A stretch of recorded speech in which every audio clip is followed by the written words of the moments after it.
What is up, pop culture philosophers? What is up, PCP Army? Welcome to PCP Movie Night. In fact, station, and welcome to the very first part of our inaugural season of March Madness.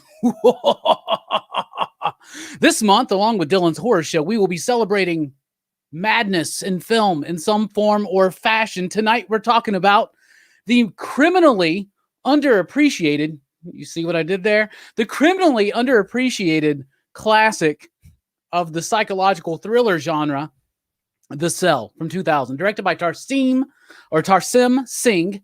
I love this movie, and I'm excited to chat about it with some of my homies. They know I've loved this movie since we first watched it back in 2000. I used to have the movie poster. That's a weird stretch. Speaking of weird stretches, it's Jelani.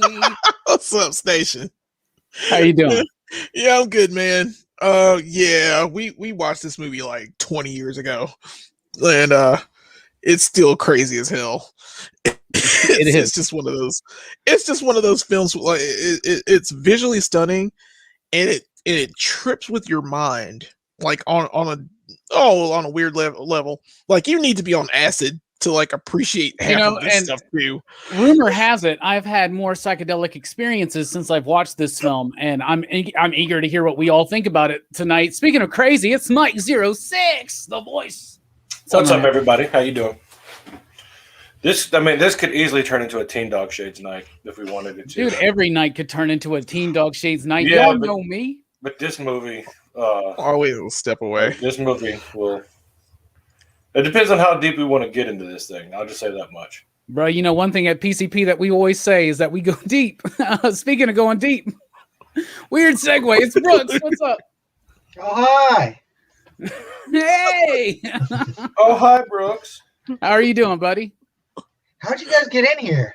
Bro, like, okay, so I had to like put on this like weird Bram Stoker Dracula suit and then suspend myself and put this like crazy future technologically dish rag over my face.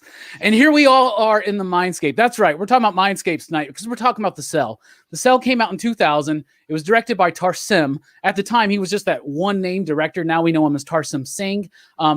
This was his first film. Before this happened, like everybody got attached to it because they were like, yo, this seems like it could be possibly cool. Who's this Tarsem guy? They're like, well, he did this Coke commercial. And then they're like, what? I don't know about that, right? But then they look at his work, including a lot of music videos. He did for instance, REM's Losing My Religion music video, which is very similar to some parts of The Cell, right?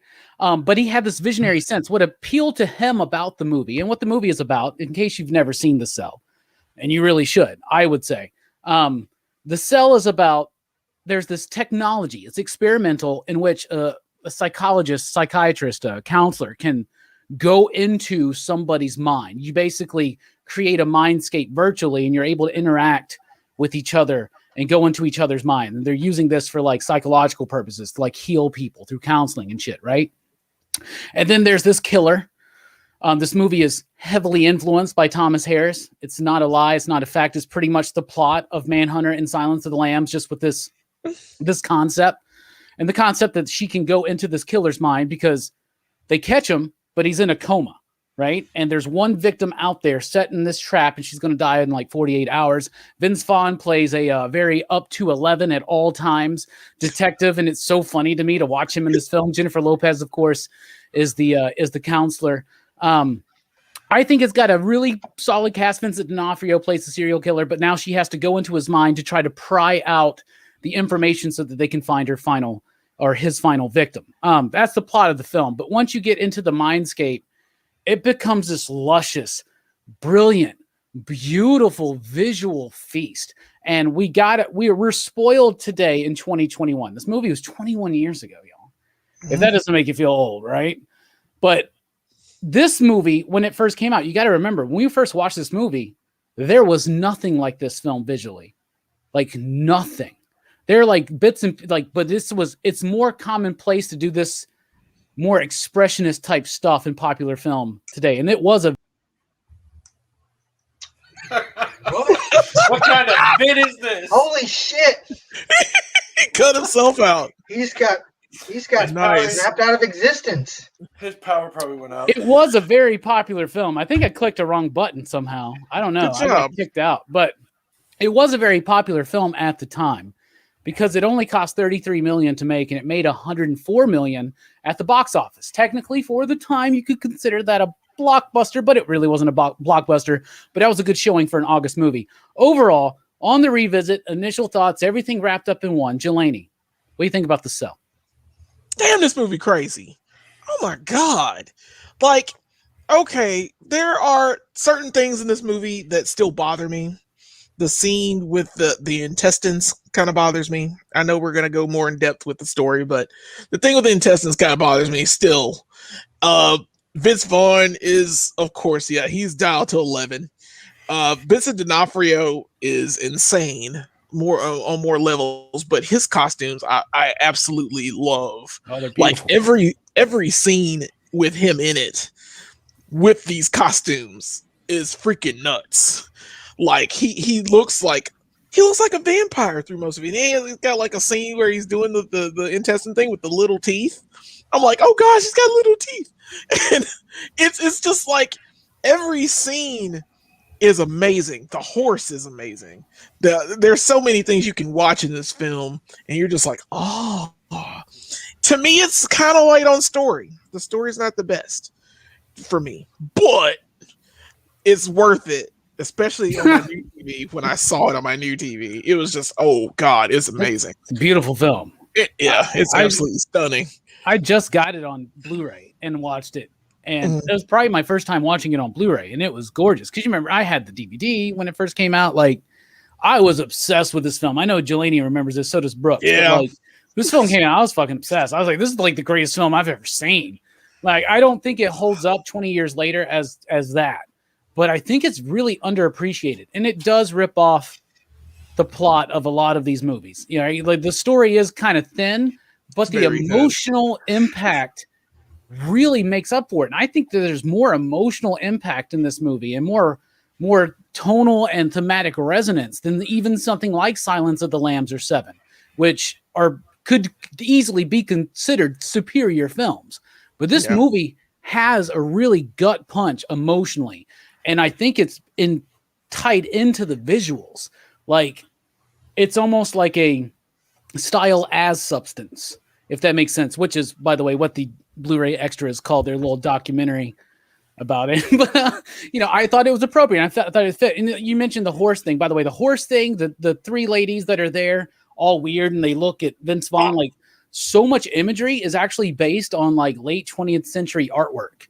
Like, and it's fascinating. Like, the horse was a real exhibit, like an art exhibit that existed. Somebody had that set up. A sectional horse. That's insane. Man. Oh yeah, look it up. And then there's a painting. I'll try to show it later on. But there's a painting. I can't remember who did it, but it's directly like that scene with the three women, and they're like looking up all weird, like hummingbirds and shit. I don't know. Whatever. Mike, what do you think about The Cell?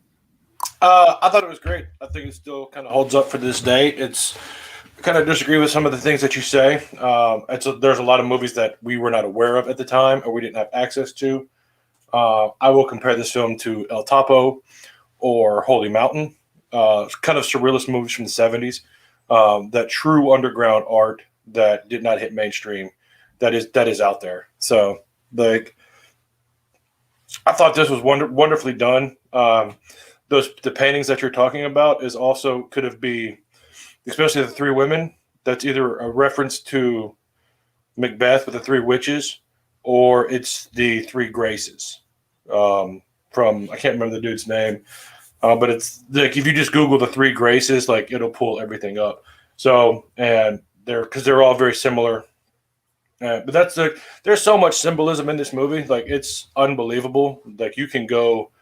Like, everything was done to detail. They took everything up to 11. The designer of everything had no limit. Like I don't know what be conservative means. Like, everybody kind of went to the extreme. So the cinematography we'll get into later, but like, that too. But yeah, I thought this movie was great. Yeah, I agree with you. It is very artistic. Now, the other thing is that when you watch the little, it's like a 10-minute documentary on that Blu-ray. There needs to be like a way better version of this out there, by the way.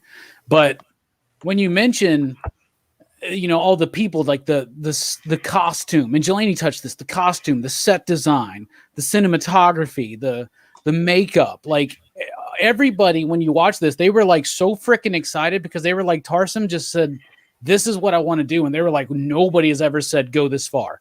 And usually they say you go too far at first and then you tone it down to hit in the middle, right? Of what you should do. And they said that the entire time he was like happy with their just absolute crazy first shot. There's that painting and the comparison to the scene in the film. You see that? Yeah. That's insane. Yeah. So there's a lot of that kind of stuff in the movie. Mike, I'm glad that it resonated with you. I think it does as well. We got a lot of cool people in the chat, by the way, so station everybody. Yeah, it was just one of those. I don't know. As soon as, because when Vince Vaughn's character wakes up, it's kind of like that's what I automatically thought of was Macbeth, because each of the three tell him something, and then he goes off into his journey.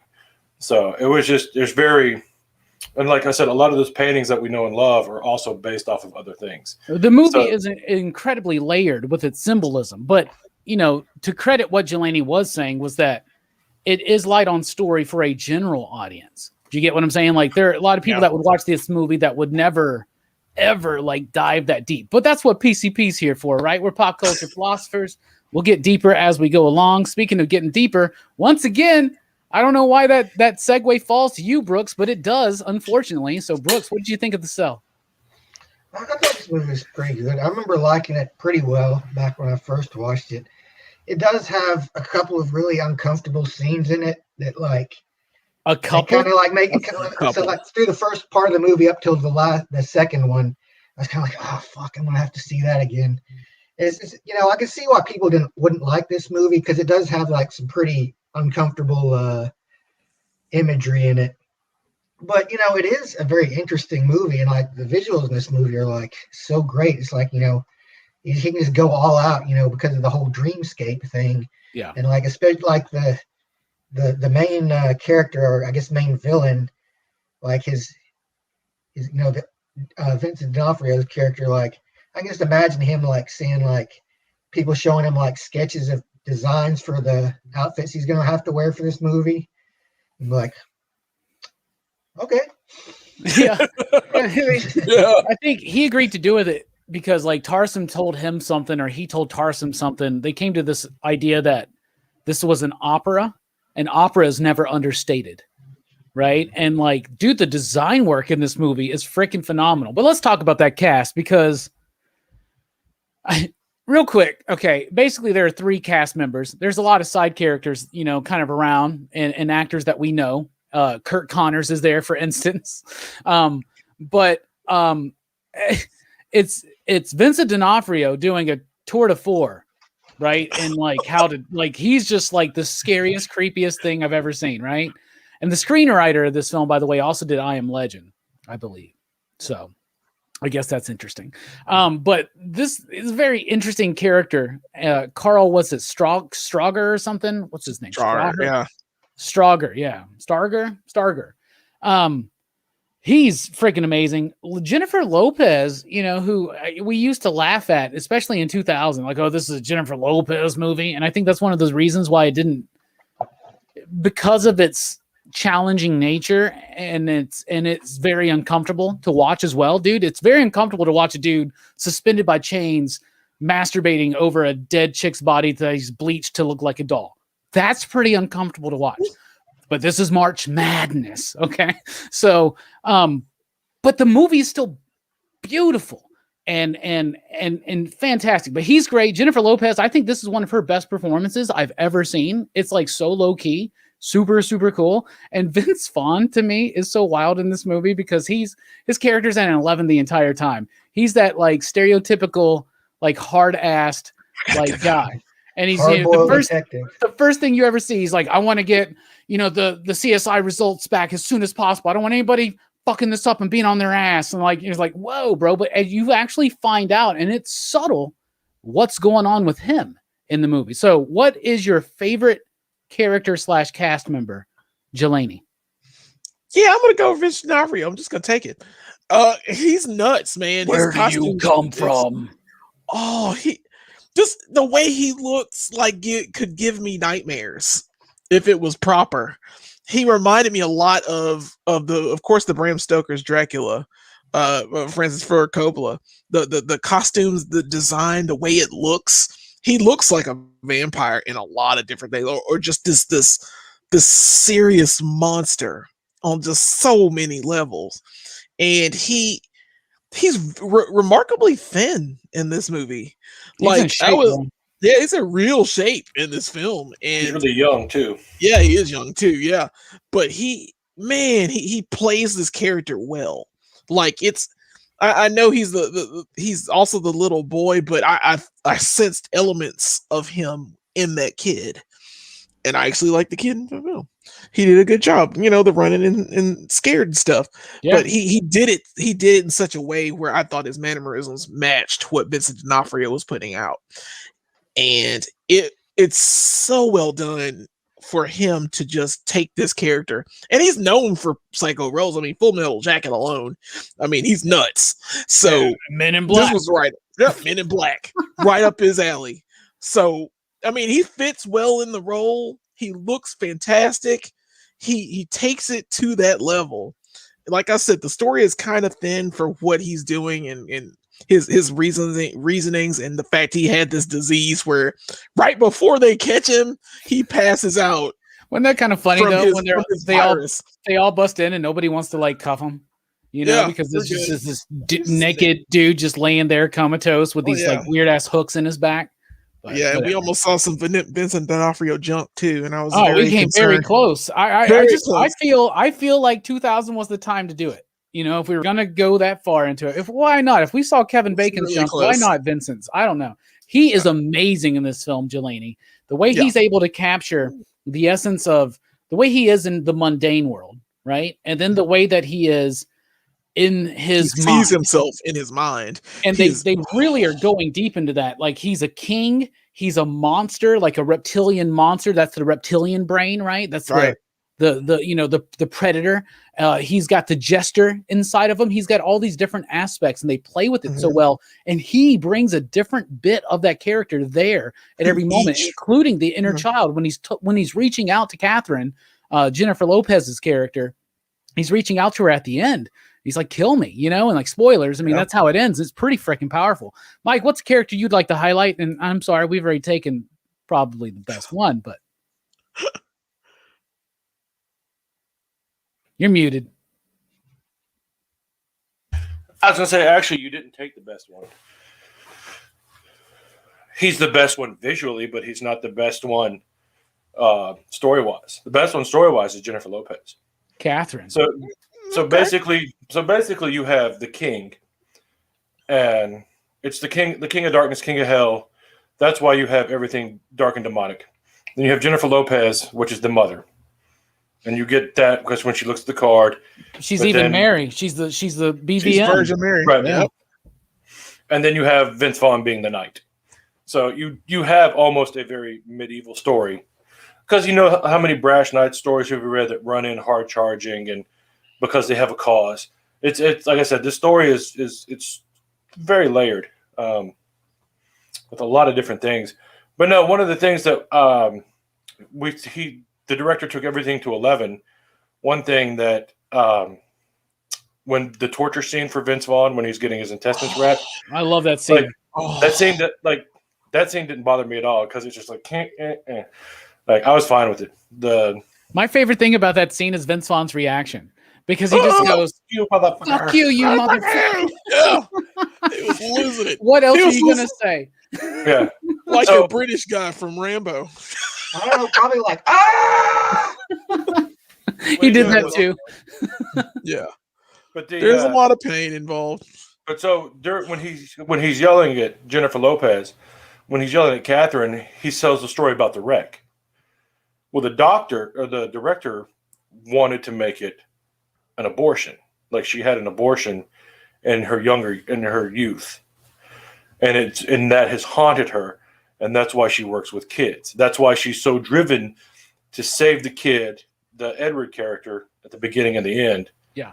That we open and close with, and that's why she wants to save young Carl. Yeah. It's because they said no, that didn't. The high ups at the studio were like, we're fine with everything except for this, like this whole idea about this abortion. So they made it her sister dying in the car accident, right?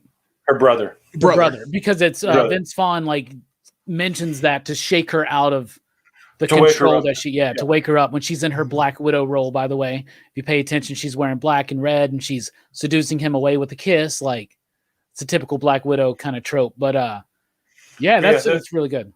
So there's a lot to her that adds more to that character. Like it's like she has some cool visual effects, but D'Onofrio has a lot of cool visual effects. But like I think her story is kind of the same, is more important. So because that was her story is the story. Her story is the story. It is the story. You're right. That was the thing too, is he said like he did not like the idea of making a serial killer movie. So that's why it's not a very serial killer movie. It's got some of those tropes. This is one of the most serial killer movies I've ever seen, man. Yeah. We literally go inside of his head, man. Yeah, but I'm saying like that's not like you've never seen like he's a serial killer, but you've never been inside the mind. It's different. You know, it's a little like it's heavily influenced by Thomas Harris stuff, right? Right. Most everything is influenced by him. From the 90s, especially. You know, there are movies that stand out. And to me, it's like Silence of the Lambs. To me, actually, though, it's the original Manhunter by Michael Mann. It's Manhunter, it's Seven, and it's this one. Like this to me is like the mixture of the three. The holy trinity, if you will, of the 90s psychological thriller, even though Manhunter, I guess, was 80s. But still, you know what I'm saying? You could put Silence of the Lambs there. You're going into the mind, though, and like Catherine's arc, like it is her arc because she's, you know, they just need Vince is only there for one thing, to find out where this missing girl is, right? She's there. She eventually she wants to help this dude. Yeah, you know? Because she wants to help the kid because she still sees it goes back like when you bring in the abortion, it's the innocence lost, and she wants to go, and it's just like there's a possibility for this person to be redeemed, and then she comes to the conclusion that when she does what she does with the kid at the end, essentially baptizes him again, but actually just drowns him. Yeah. It's D'Onofrio just looks at her and goes, "Child is God, God is child," and it's just kind of like, yeah, we're two in the same. You to kill one, you have to kill the other, but the child created the God, so you have to kill. So and like her going into her own mind, and it's very cool because she's just like, no, we're in my mind. Like we're not in yours. This is my world. And like it's just so very peaceful and tranquil. I mean, you got the peacock, like the albino peacock. Everything's in white. It's the innocent, pure, and then his darkness comes in because the kid's like, I found him. He found me again. Like I can never escape him. And then she knows what to do, and then she crucifies him. Yeah, she does. A lot of people don't get that. He's got all the blood right here. Yeah, but it's just he gets shot in the foot first, and then left arm, right arm. Yep. And it's just like, yeah, you're crucified, and then she just drives the stake through the heart. There is a lot of religious imagery and iconography in this film. Before we get to that, speaking of going deep, it's Brooks. What's a character you'd like to spotlight? Well, when it comes down to it, this movie only has 3 characters, really. You have, you know, the serial killer, the detective, and J-Lo's character. I tend to agree more with Jelani on this one. I think the villain is the most interesting character in this movie because, like, I like Vince Vaughn's detective. You know, he's got his moments, but J-Lo, I think she spends most of this movie, I think, as eye candy more than anything. Especially by the refrigerator. that gratuitous ass shot. I don't think she has to turn in like an incredibly difficult performance. I think. But do you think she had something in her contract where they were like, we got to have one booty shot, shot? That's She's fine. like, fine, but I want to be at my IMAX smoking weed and watching Fantastic Planet. So Yeah, which like, probably also has a lot of thematic relevance to the movie. The idea that he picked that short film, because I've come to realize it's this French animated film from like I think the 70s or something that's supposed to speak a lot about the human experience and desensitizing ourselves to lower class or something. I don't fucking know. I plan on watching it soon. Anyway, Brooks, I'm sorry. Go on.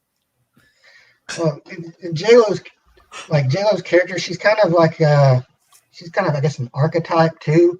She's like the nurturing kind of character. Like, so even when she's in the dream, she's like, she's wearing like these pretty dresses, like very appealing. Like she wants to make like whoever she's approaching comfortable. She's kind of like oh yeah, she's playing up to them, trying to make them feel comfortable. So she's, because her whole thing is she needs to earn their trust, to help them. And so that's like, that's kind of like the difficulty they have is like, she has to it takes so much time for her to gain this trust.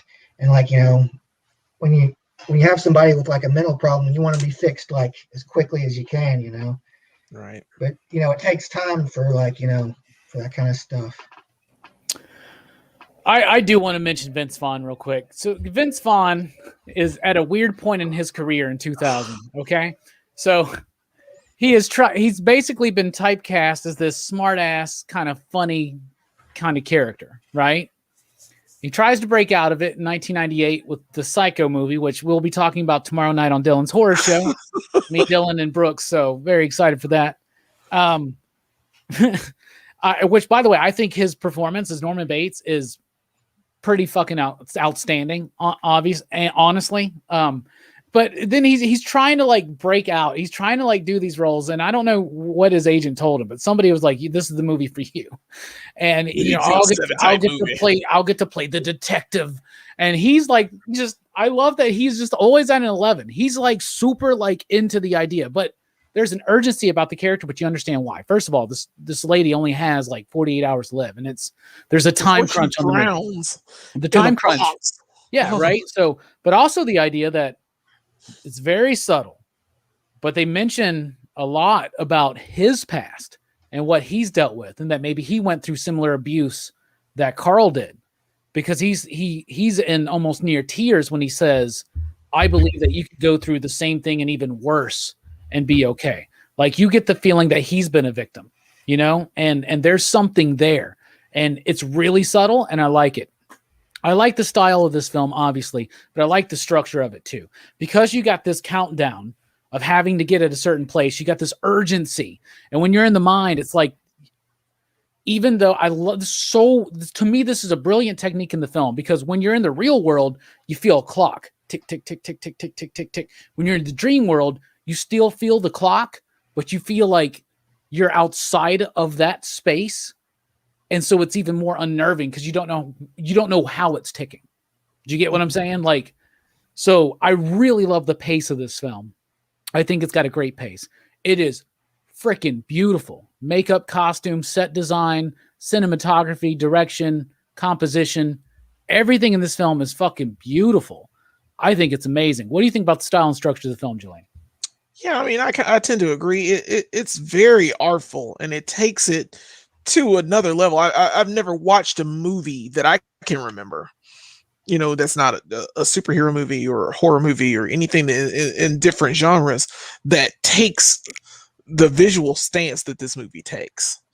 It's so beautiful. And I know we're going to keep talking about the visuals of this film, but like, even when you're going into the mindscape, when Vince Vaughn first goes into his mindscape and you go into this like psychedelic trip fall of lights and sounds and guts or whatever that was, when you go into it for the first time, and I'm blown away, because like I said, I got it on my new TV and I was like looking at it, I was like, oh wow, it's just like it reminded me of 2001: A Space Odyssey.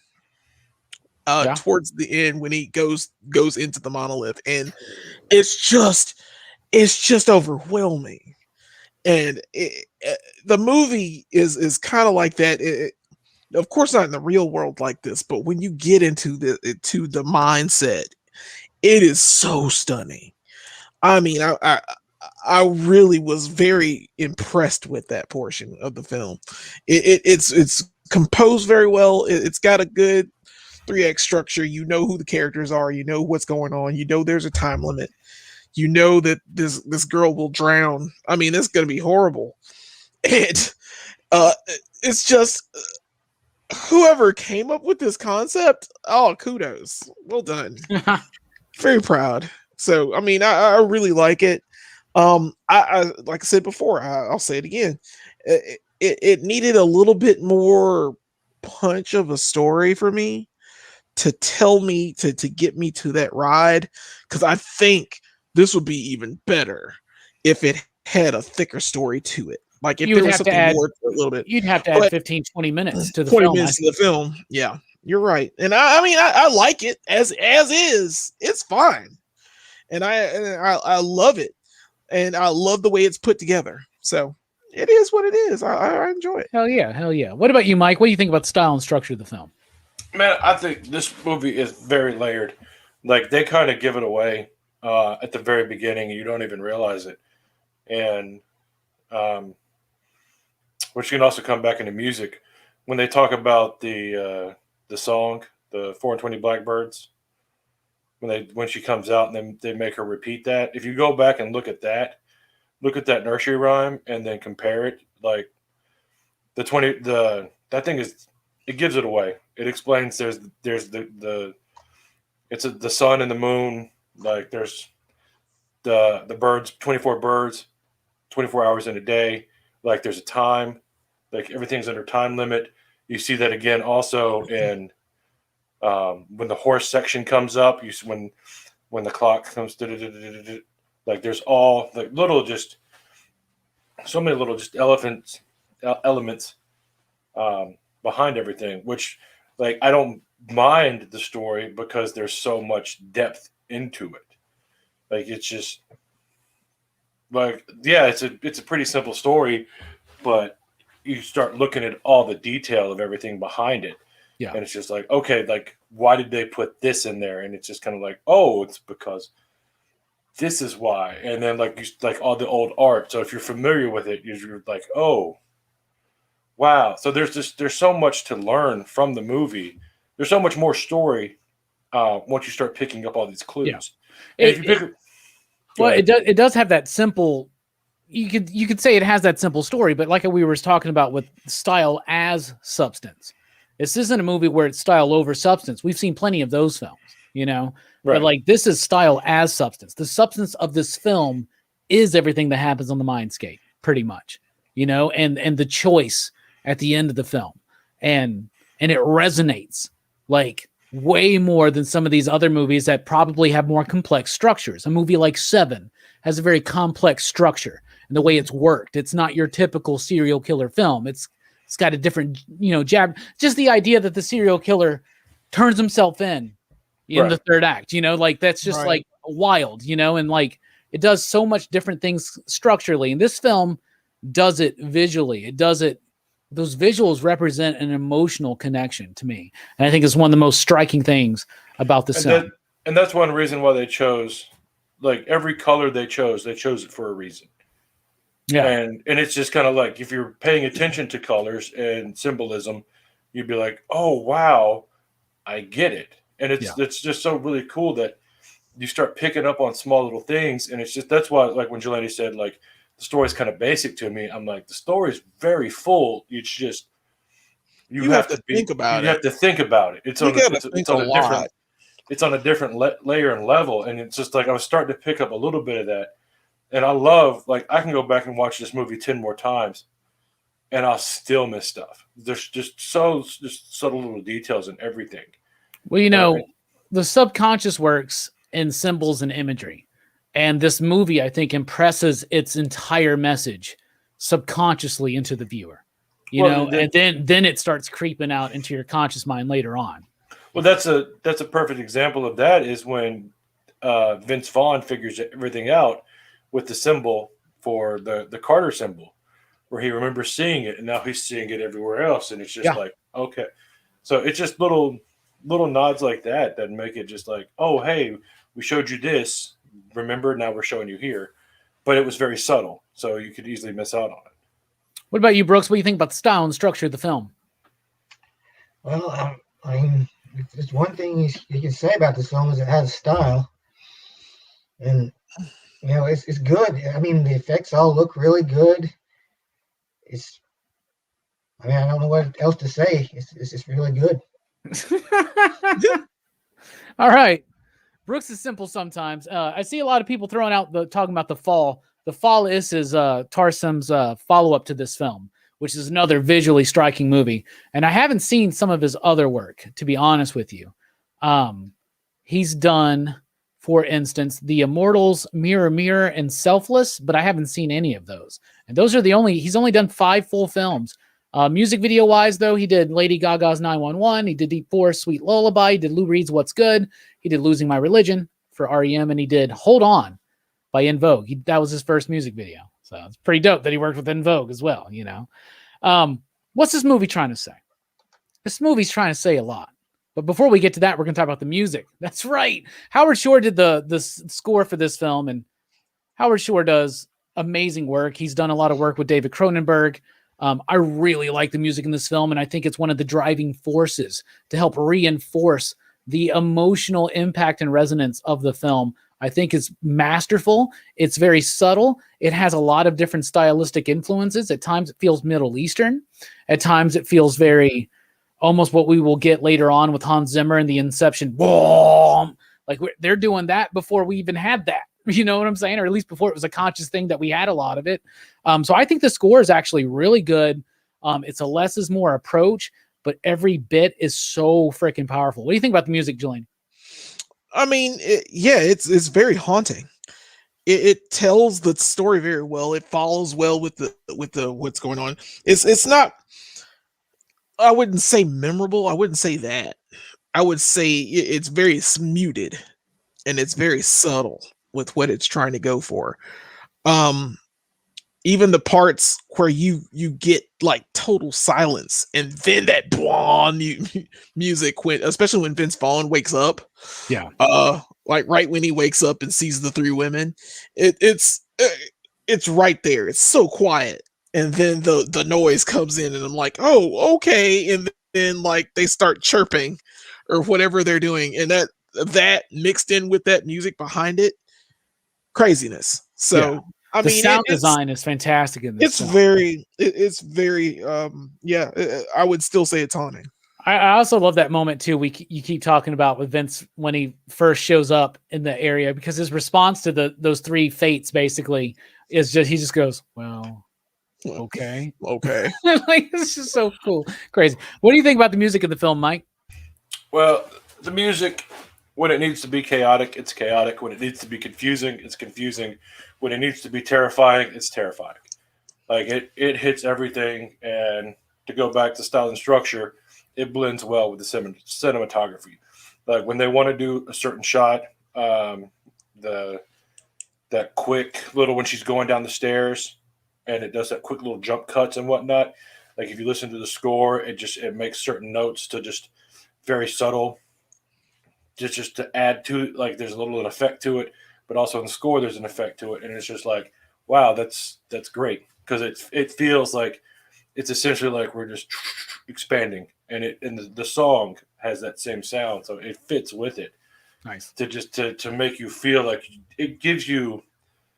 With him being a music video director, I'm sure music was a big part. So the sound is there with you. It's one of those, just like you're not going to expect it. The other thing is this is one of those really good tight scores that does some experimental stuff, but each character, and since this is a movie that really focuses on 3 different elements, and Mike kind of broke it down, it's the dragon and the mother and the knight, kind of in a way. He literally becomes a reptile almost at the end, and it's really freaking crazy. Some Hulk type vibes in there too. You get the idea of the devil Hulk inside of him and all that. But the music, like J-Lo's character has her theme, and Vincent has a few themes attached to his character. And then Vince Vaughn has his theme, and the way that they work it together in a very stripped down and powerful measure, to me, is fantastic. What about you, Brooks? What do you think about the music in the film? I don't remember any of the music in this film. Well, this is a very visual movie. So like the music, to me, I think it kind of just merges so well with the visuals, like that. I just kind of experienced it visually instead of really thinking much about it. You experienced it all, but you were enamored by the visuals. But I'm going to tell you that music hit you in a way, but you just don't remember it. And one of the things about the scores is one of those scores that, like Jelani said, it's not necessarily memorable. It's not going da da da dun dun. Yeah. Da da da dun dun dun. It's not. That's not what it's trying to do. It's one of those movies where it's like kind of like with Black Christmas, where like if you don't notice it, maybe that's means it was even more effective. But you should. I just want to point out that we've been doing this show for over a year now, and every week I ask you about the music. So I just don't know why you guys don't think about the music sometimes, but it's okay. Well, it's hard when you're watching a movie to think about specific things because you just like watching the movie. Well, sometimes you have to watch it more than once. I just watched it once, but do you need a list of the check marks, Brooks? Well, shit! The music. Now, this was one of those movies. How it was for me. Like even at the end of the movie, I'm like, oh shit! I was like, what did I think about the music of this movie? And like, I could not remember like any of it. Dude, I get you. I think that actually is like works to the advantage of this movie because it is a visual movie, and you don't want like a sound that like clashes too much with the visual. It could like it ruins the whole experience. Can we talk about out of it? Can we talk about the dog? Yeah. At the beginning. Valentine. No, Valentine. It's the dog when she first arrives. If Dylan was here, that would be his favorite character, by the way. Yeah, I believe it. No, when she first arrives into the dream, the mindscape, she sees the dog, and the dog. You have the video in the intro. And the dog. He's black. He's black, and he's shaking everything. He's shaking all the water off. That's all in silence. Yeah. Yeah, it is. A lot of people don't catch that, but yeah, I mean, there's a reason why they did it, but like, there's no reason for it. But it's just little effects like that where you're like, here is like everything is just dead silent. It's subtle, but that's one of the things. Is like one of the genius parts of Howard Shore's score in this film is when he's not playing music. Like that's intentional, and that's just as powerful. Like when you look at somebody like Mike Mignola, what makes his artwork so effective is when there's not lines. Do you get what I'm saying? Like, and even some of that Frank Miller stuff that we all adore from his early Sin City work, like it's about the negative space, and the music fits that. And Brooks, I feel you. I had to like go on YouTube and look up bits of the score to try to remember it because I remember certain things, but then that's when it was coming back. And when I was listening to the music, it brought back the visuals. And I was like, this is when he's walking out off of his throne and he's got the drapes, the curtains, and they're tied in, and there's so much subconscious stuff. So let's talk about what this movie's trying to say. Thematically, let's talk about everything. This movie is trying to say a lot. Okay. The basic premise is about the idea, I guess, of a loss of innocence. It's about caring. It's about a lot of different things, but I want to hear what you guys say before I wrap it up with my take. Jelani, what's this movie trying to say to you? What's the sell about? Oh man, it does say a lot. It shows the darkness of the human psyche on a level that I didn't believe it, because it basically, when you go into someone's mind, and by the way, if I went into this thing, I don't think I'd have a mind that is as rich as Vincent D'Onofrio's in this movie. There's no way in the world I'm coming up with half of that shit. But it's hard to like place, because it's what your mind's eye would be, and the choices that you make in your mind's eye, what your actions can do. Because inside of J-Lo's mind, in her character, she sees herself as the mother, and it's very nurturing, it's very light. And I like how she tries to bring her mind into her child subject's mind at the end, because she should have been doing that to begin with. If she started off at the beginning trying to make the Vincent D'Onofrio's character get into her mind and where she's in control of it, then she can actually pull out more things. So I think that it's more about what's inside of the mind's eye, what you consider yourself to be in your own mind. That's what I think it is. I'm trying to be broader, but that's as much as I can see out of it. Plus, I mean, it's a crazy as hell film. So it's crazy as hell. Yeah, man. This movie's about being crazy as hell and the power of your mind. I like it, Jelani. What about you, Mike? What's this film trying to say? Matt, there's a lot to say to this film. The death of innocence, letting go of innocence, letting go in general, acceptance. What is that word? I just had it in my head. Vindication, remorse.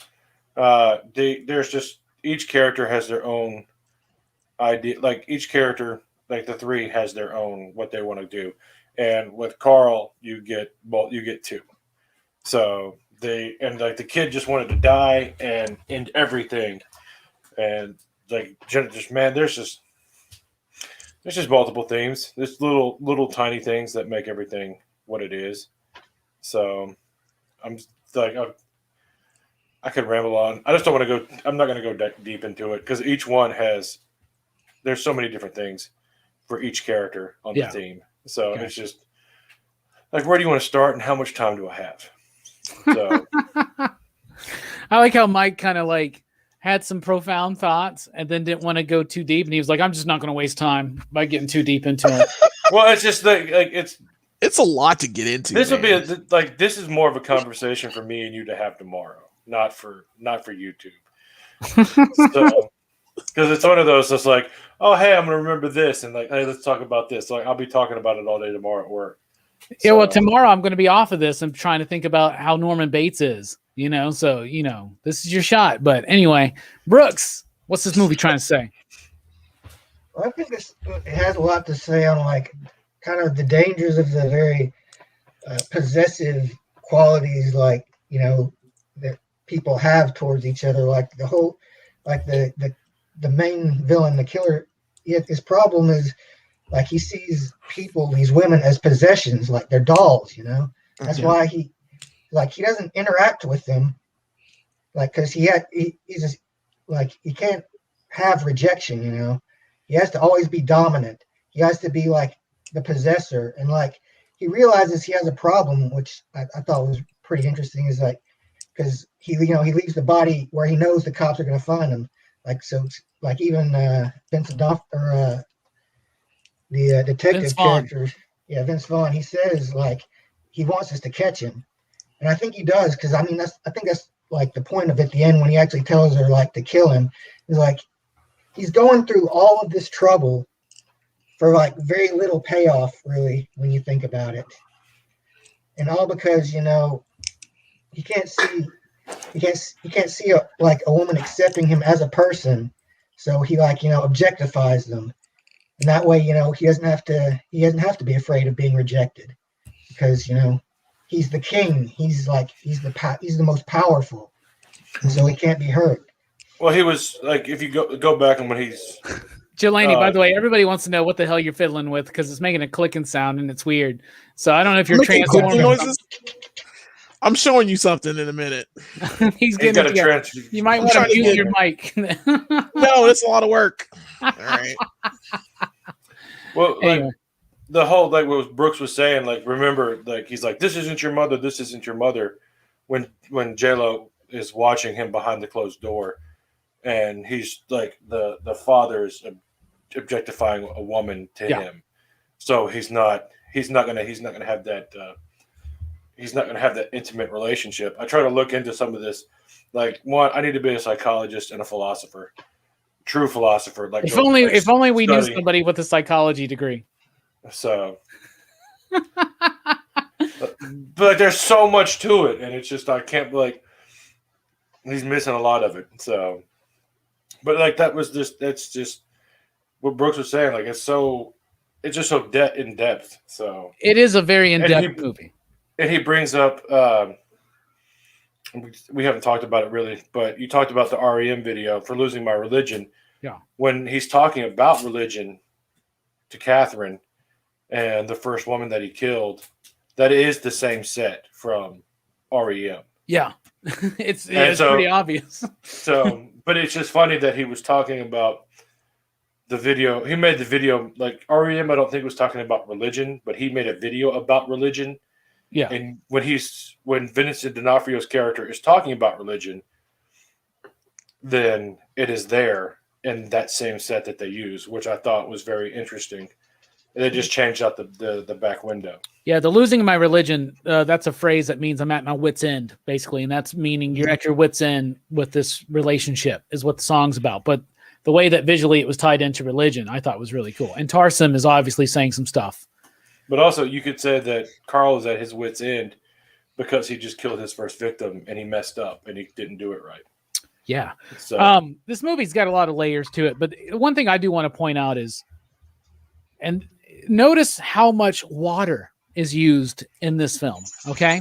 So you have the idea that he's drowning his victims. You have the idea that he had a very unpleasant experience being baptized, right? You throw that in with when the water shows up in the mindscape. You throw that in with the idea of Catherine's character, like J-Lo's character, Catherine, having to baptize him and kill him at the end. It's very poignant, man. And water is always represented historically in the subconscious, the idea of emotion, right? Well, so I think the kid at the beginning also with the one going sailing. Yeah, because the water's dried up. Yep. Here's the thing. Water represents motion. And it represents emotional depth and balance, right? So an overflow of water represents an overflow of emotion, something uncontrollable, okay?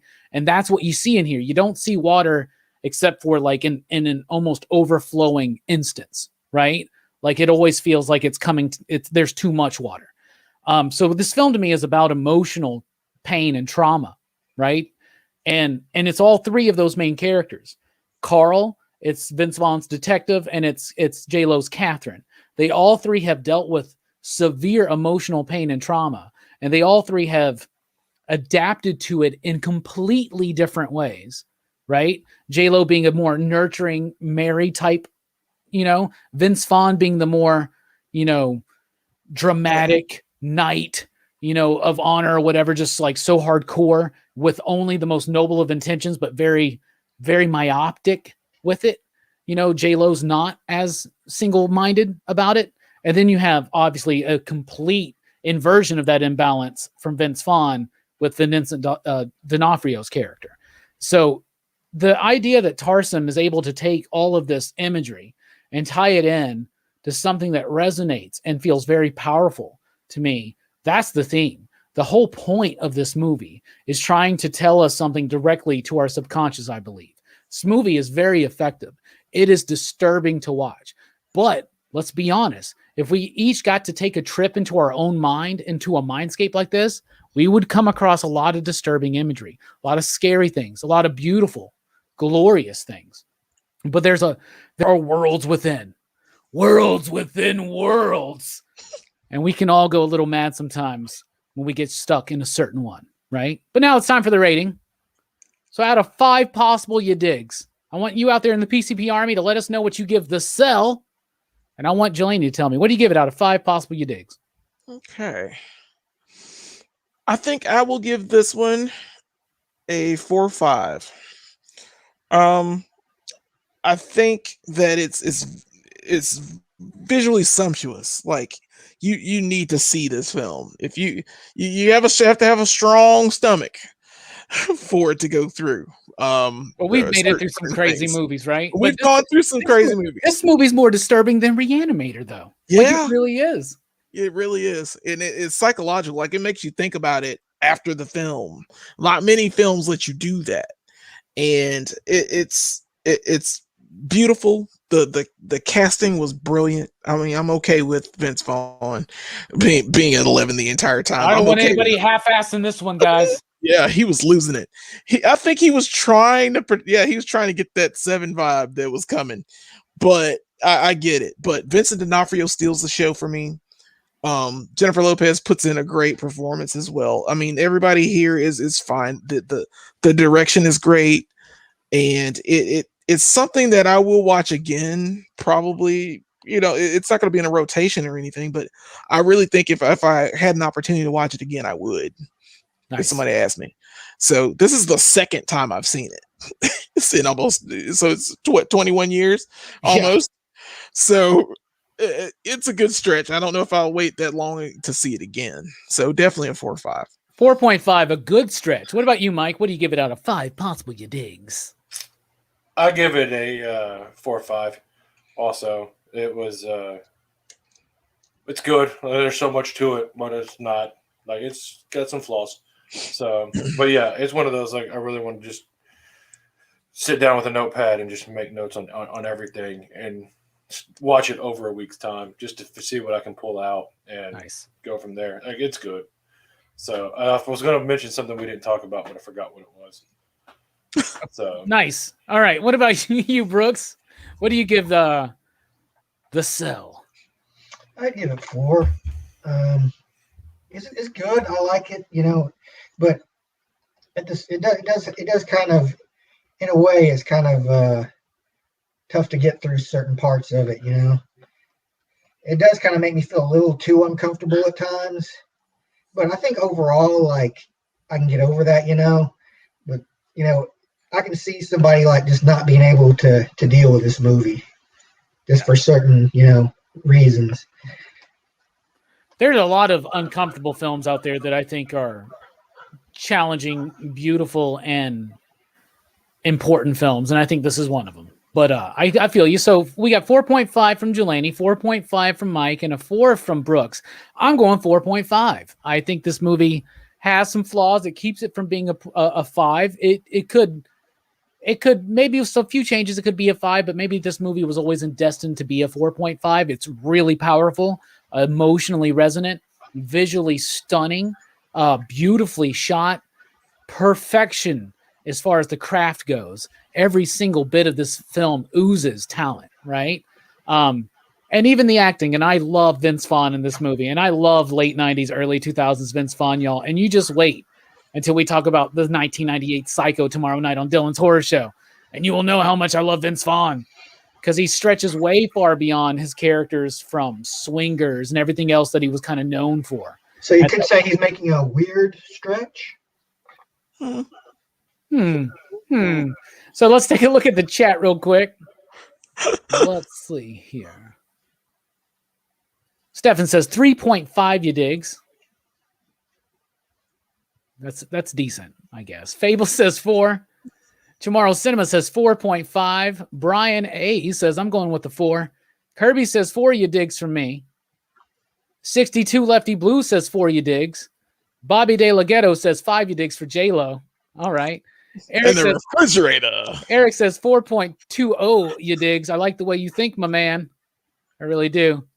Hey, and Jamie Case with 4.5 you digs for a PCP average of 4.69, dudes. Anyway, that was our thoughts on the show. Thank you all so much for joining us. We'll be right back with PCP Back Chat.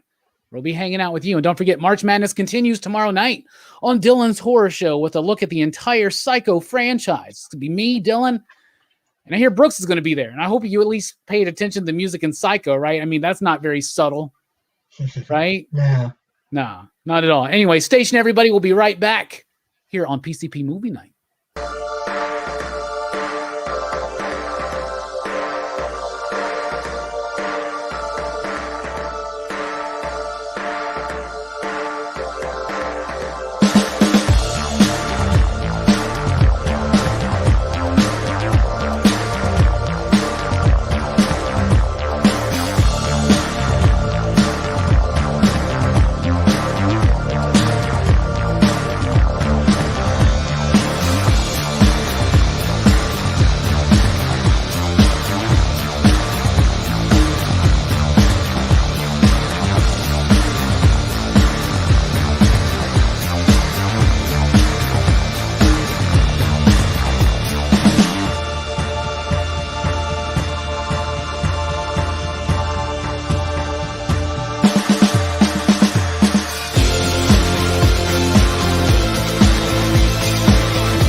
I'm here. What's up, everybody?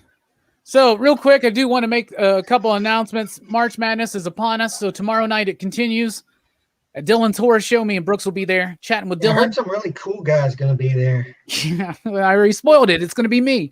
But Dylan's Horror Show tomorrow night, 9:05 p.m. Central Time at Dylan's Horror Show. Link description below. You can subscribe if you haven't already. Next week, here on PCP Movie Night, John Carpenter's classic, In the Mouth of Madness. Get it? It's all about madness, right? Here's the whole thing right here. So tonight was The Cell. Tomorrow night, Psycho, the franchise. Next week, In the Mouth of Madness. The next night on Dylan's Horror Show, Prince of Darkness. See, it's a John Carpenter double feature. Speaking of double features, the next week, PCP Movie Night, the March Madness movie poll winner, Texas Chainsaw Massacre. And the next night on Dylan's Horror Show, Texas Chainsaw Massacre 2. That's awesome. We're going to wrap up here on PCP Movie Night for March Madness with Event Horizon. And then Dylan's Horror Show, we're going to do the Gates of Hell trilogy, which is some Italian horror masterworks. You know me and my Italian horror. I'm into it. So we're going to start PCP Talk Chat the way we've been doing it for the last few weeks. And this is the last time we get to really speak on this for a while. So spoilers, everybody, for WandaVision. We've all watched it, right? I watched it. Okay. I synced it. We're about to talk spoilers about WandaVision, just so everybody knows. We're about to talk spoilers about WandaVision. Just got to make sure everybody knows. Don't get all mad. We're doing spoilers for WandaVision. The last episode was today. It was literally the first thing I did when I woke up this morning. I woke up. Me too. I was like, I'm not going to have this shit spoiled for me. And I watched WandaVision. Overall, I really like this show. I feel like some people will be disappointed that their fan theories didn't pan out or whatever. But remember, Mike, I told you Agatha was going to be it, didn't I? It was Agatha all along. They set it up to where she can have some redemption. By the way, a random issue of Marvel Spotlight has jumped up in price because it's the first appearance of the Darkhold. And I'm like, well, I have every single issue of the Darkhold from the 90s. Well, why don't y'all want that? Like, but I really liked it. I really enjoyed it. What'd you think about it overall, Jelani? I'm going to say overall with WandaVision, it was kind of meh. But the finale itself was great. The last two episodes kind of got me. It's very good how everything paced itself together. I like how there's a Scarlet Witch, like she's like the only person with this magic, and she can turn anything. Like I love the ending of how she's learning how to become the Scarlet Witch, or what she needs to be to become the Scarlet Witch. So I like that overall. It made two of like B-list characters, actually C-list characters, very appealing. I love the White Vision. I love the fight. They were talking about Paul Bettany was talking about on a thing that he was going to work with someone that he's wanted to work with all of his life. Was it himself? He couldn't wait, and it was himself. Like, this has been going on for weeks. Everybody was like, is it Benedict Cumberbatch? He doesn't know anyone all his life like that. You know, and everybody was speculating who he was talking about, and then you find out in the last episode that he's fighting himself. So it's pretty cool, man. And I like their fight. I like how they reason with each other. I like how the White Vision has the reasoning to understand what's going on, and not just going by his programming. After Vision actually talks to him, I like that interplay between the two. I love Agatha Harkness and her comeuppance.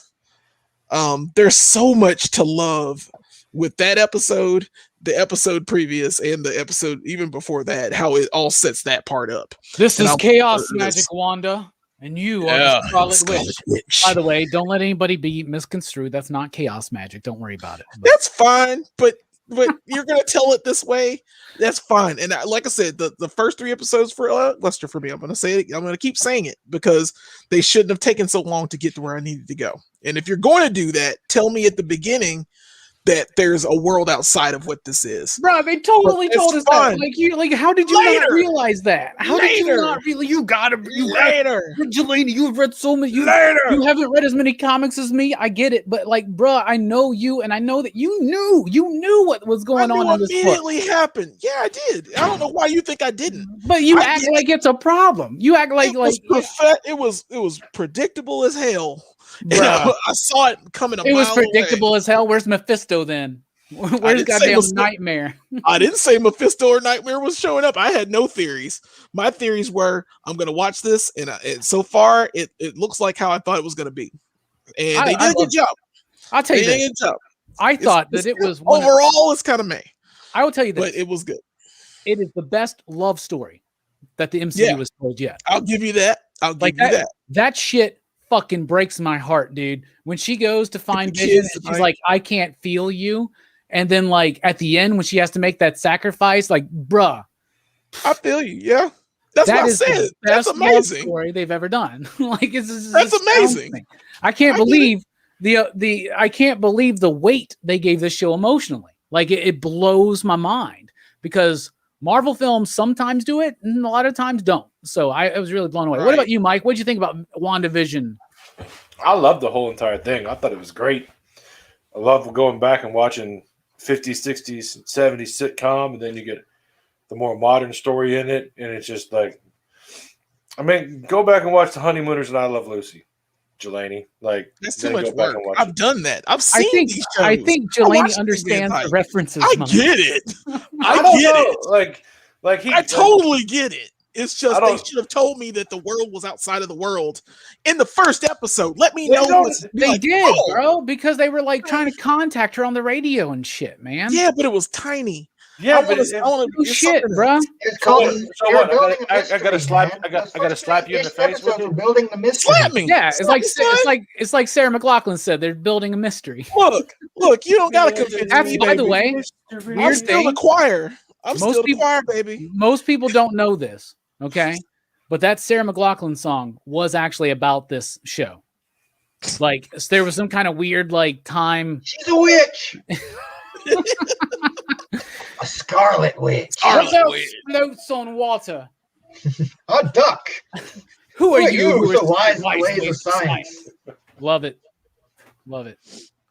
So Mike likes it. You can say that you like it without somehow trying to paint a narrative like Jelani didn't understand it, bro. Jelani can have his thoughts. You can have your thoughts. I didn't understand it. I know you did. I didn't understand it. No, I'm saying Mike doesn't have to paint it like that because, like, I don't like Mike has to be like, well, I just said I like the first three episodes, bro. That's it. Jelani, I don't think you get it, Jelani. I'm on your side, okay? I'm on your side. I'm saying Mike was the one fucking around. Anyway, caught me. Red-handed. If you don't like Star Wars Rebels, you don't like fucking Star Wars. What about you, Brooks? What do you think about WandaVision? I liked it overall. The conclusion was very typical, like, Marvel big battle at the end. But I like that the Vision they've got, like, they've set it up so that, emotionless Vision could finally, maybe make a comeback. And bro, why are there two Visions now? The Vision got really boned in the MCU, I think, because like in Age of Ultron, like he shows up at the end and he's like he's really powerful, and then in Civil War, like he has a few cool bits, but then he just gets owned in Infinity War. He does. So like you never really get to see Vision being too badass. Actually, against supervillains, really, because in Civil War he's fighting against the other superheroes. And I like that the show gave an opportunity to do some stuff with him and Wanda. Like I'm glad they're like reaching out and trying to be more ambitious regarding her power set rather than just sticking with she has telepathy and telekinesis. And I'm just one thing I was kind of disappointed by, but it's just a dumb thing. It was like I figured at the end, the last stinger, when they were showing her in the cabin, I was like, I bet Doctor Strange is going to be in there. Yeah. But he Yeah. wasn't. I was expecting like some I was big waiting drop. for Strange. I thought there was to be at least one big drop. And I think the most disappointment people will find will be that. But overall, I liked it as well. BJ wants to know, overall, combining all the episodes, what do you think and which was your favorite? So we talked about what we thought overall, but what episode is your favorite, Jelani? Mine is it was 3 episodes ago when it was Malcolm in the Middle, and they all went out as their characters. Yeah. I love that episode. The Halloween episode. The Halloween episode. That's a great one. Yeah, I love that episode. They're all dressed in their comic version character, Quicksilver, Scarlet Witch, and Vision. They look perfect. I liked how the kids discover their powers so quickly. It's just little stuff like that. I love how she had to expand the hex in order to keep Vision alive in that episode. It's like she knew it and she was like, I gotta grow. And it's just so many little things about it. And it's something about Darcy. I love Darcy in that episode too. It's a number of things, but it was mostly the Malcolm in the Middle episode.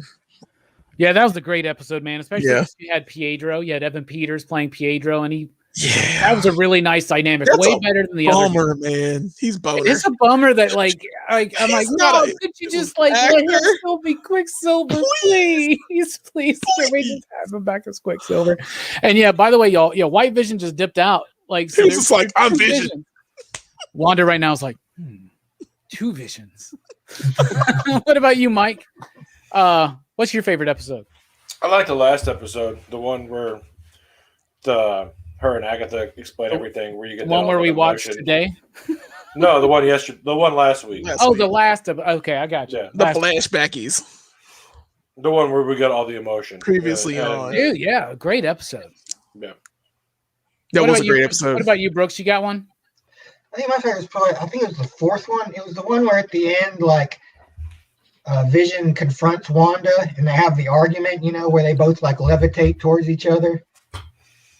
Like I think that was probably my favorite one out of this season. Like, that's a great one. The 4th one, I think the 4th one was the one all about Monica. Yeah, the 4th one was the one all about Monica. Yeah, it was the 5th one. The 5th one then. That's the Family Ties episode. Yeah, that's the 80s episode where she has the kids, right? Yeah. Yes. Or the kids, their kids are growing up. The kids are growing up. Yeah, she has the kids in the 3rd one. Yeah.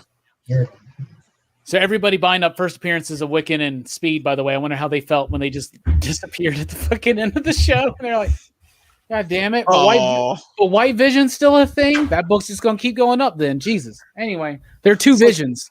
You thinking they're not going to use that in some kind of form or fashion? Like, there's only one Vision actually now. And it's that only Vision. So but it's the Vision that knows.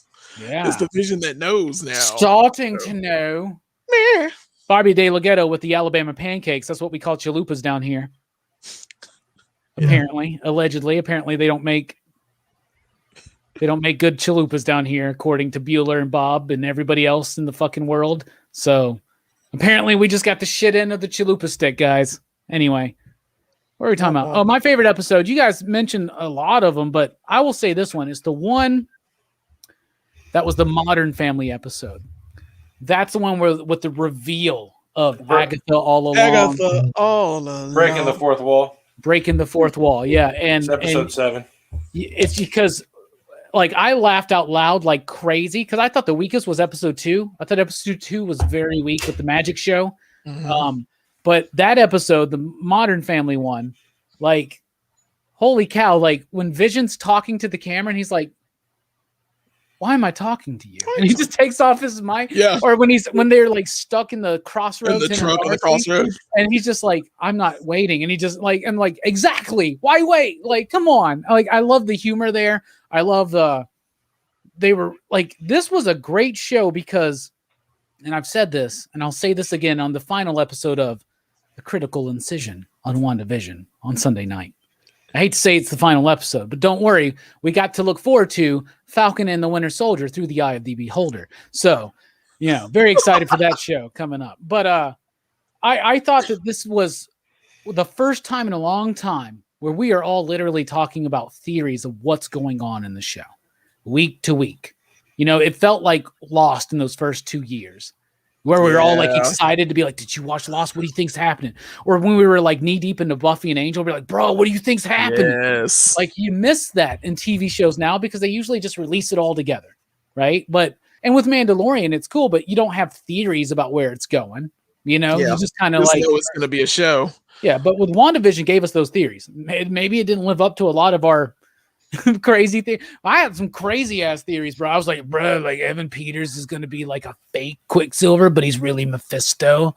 You just wait and see it. Or he's the bunny, you know, he's just some dude named Ralph Boner. And I love that moment. He's like, oh, Boner.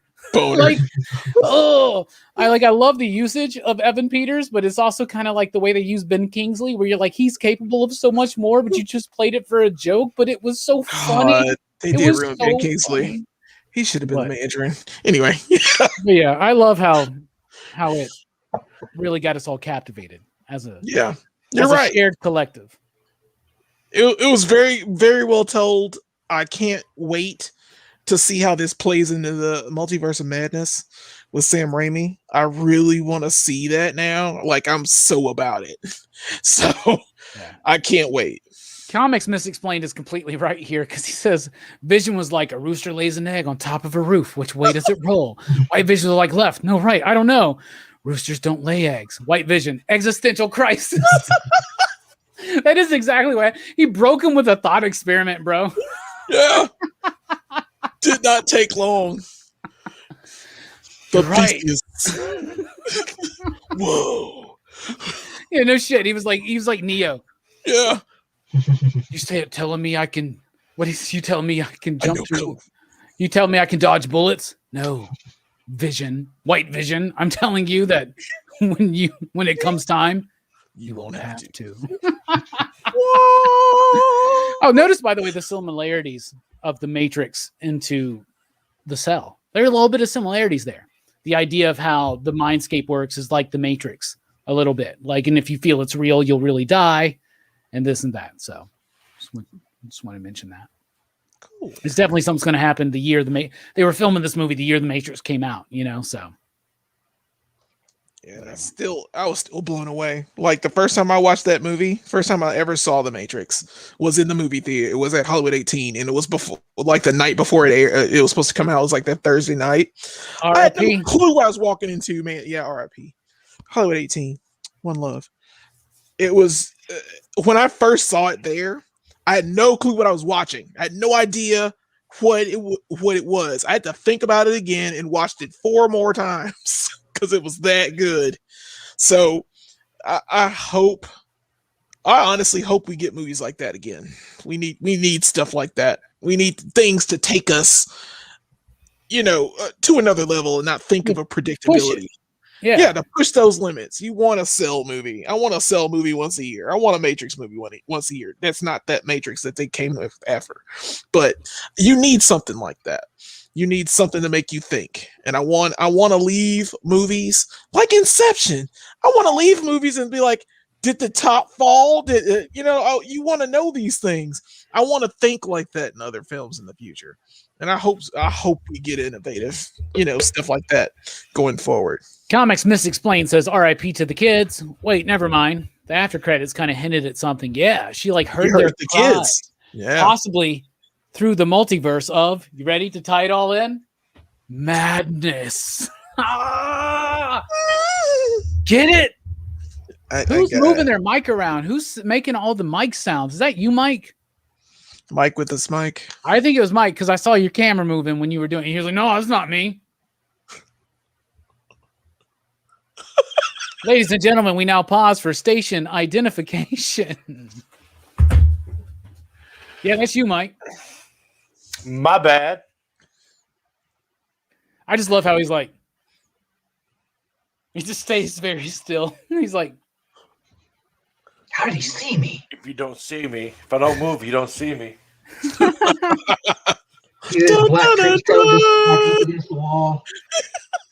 PCP Army, what do you want to talk about? Throw out your chat, comments, and questions, concerns, thoughts right now.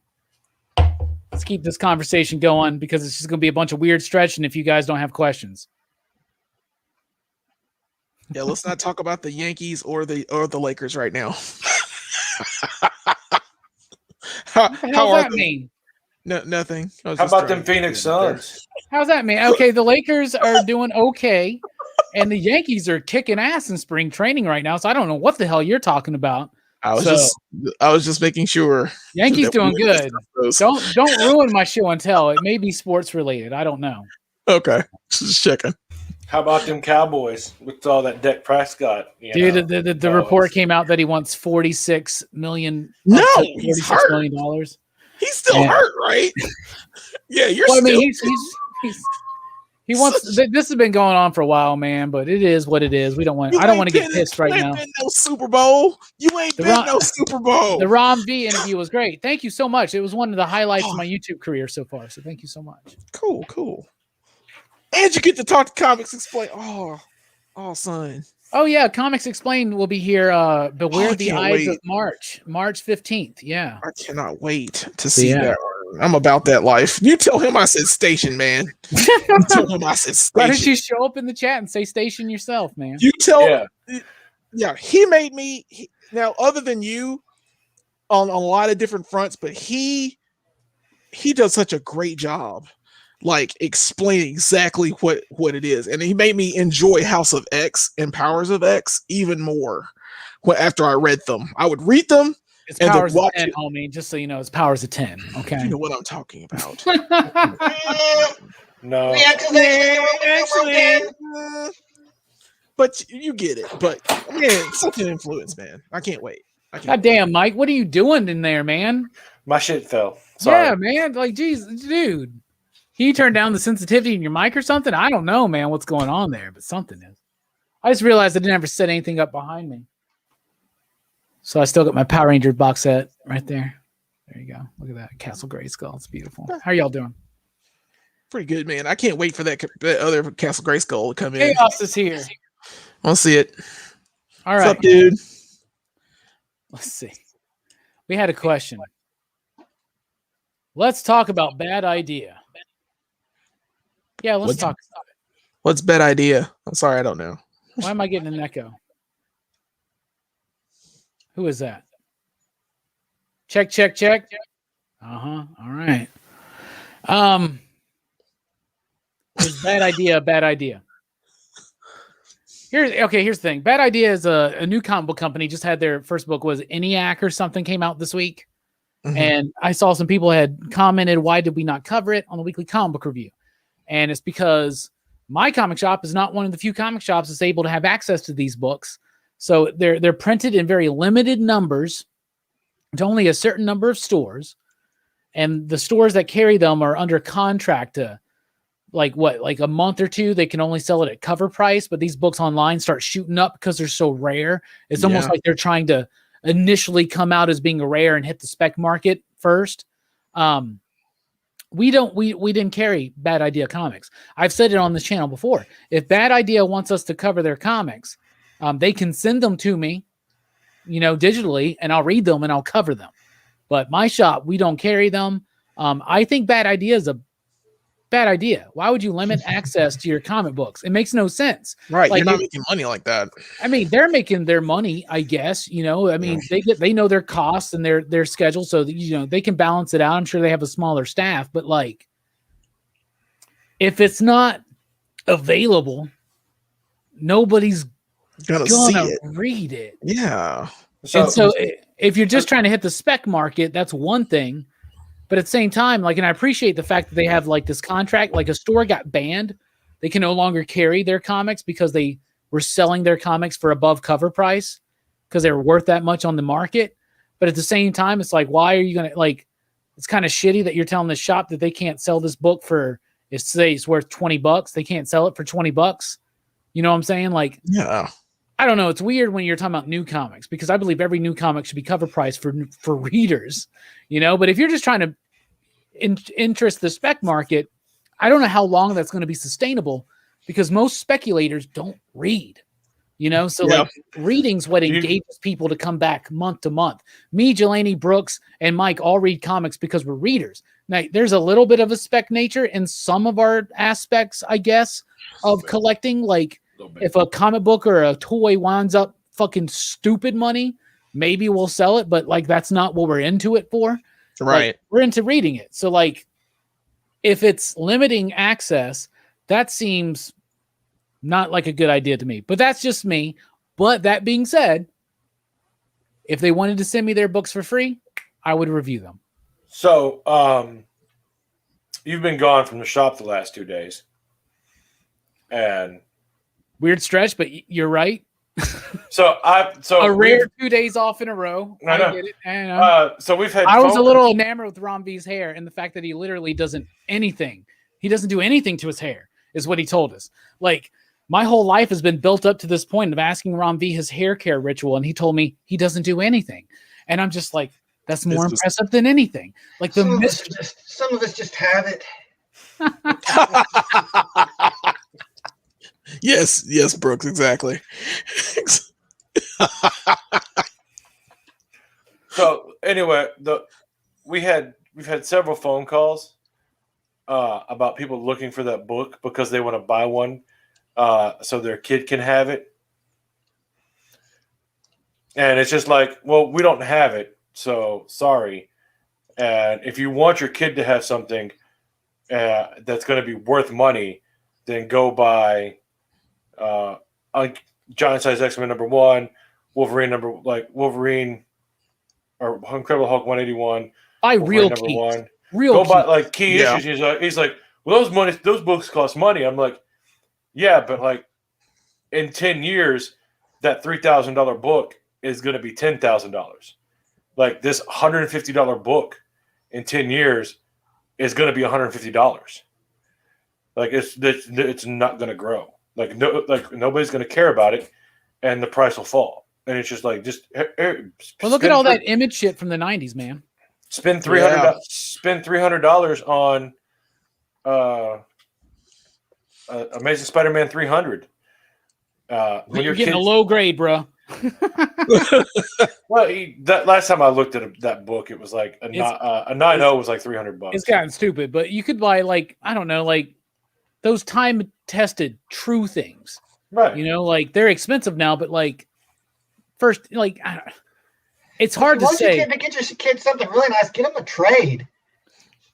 Yeah, spark to read. Spark the kid's imagination. Don't give him a comic book that he can't buy. A book that's just in a slab that you can't look at, or you can't open it. Just look at the cover. Like, what a kid is going to like that?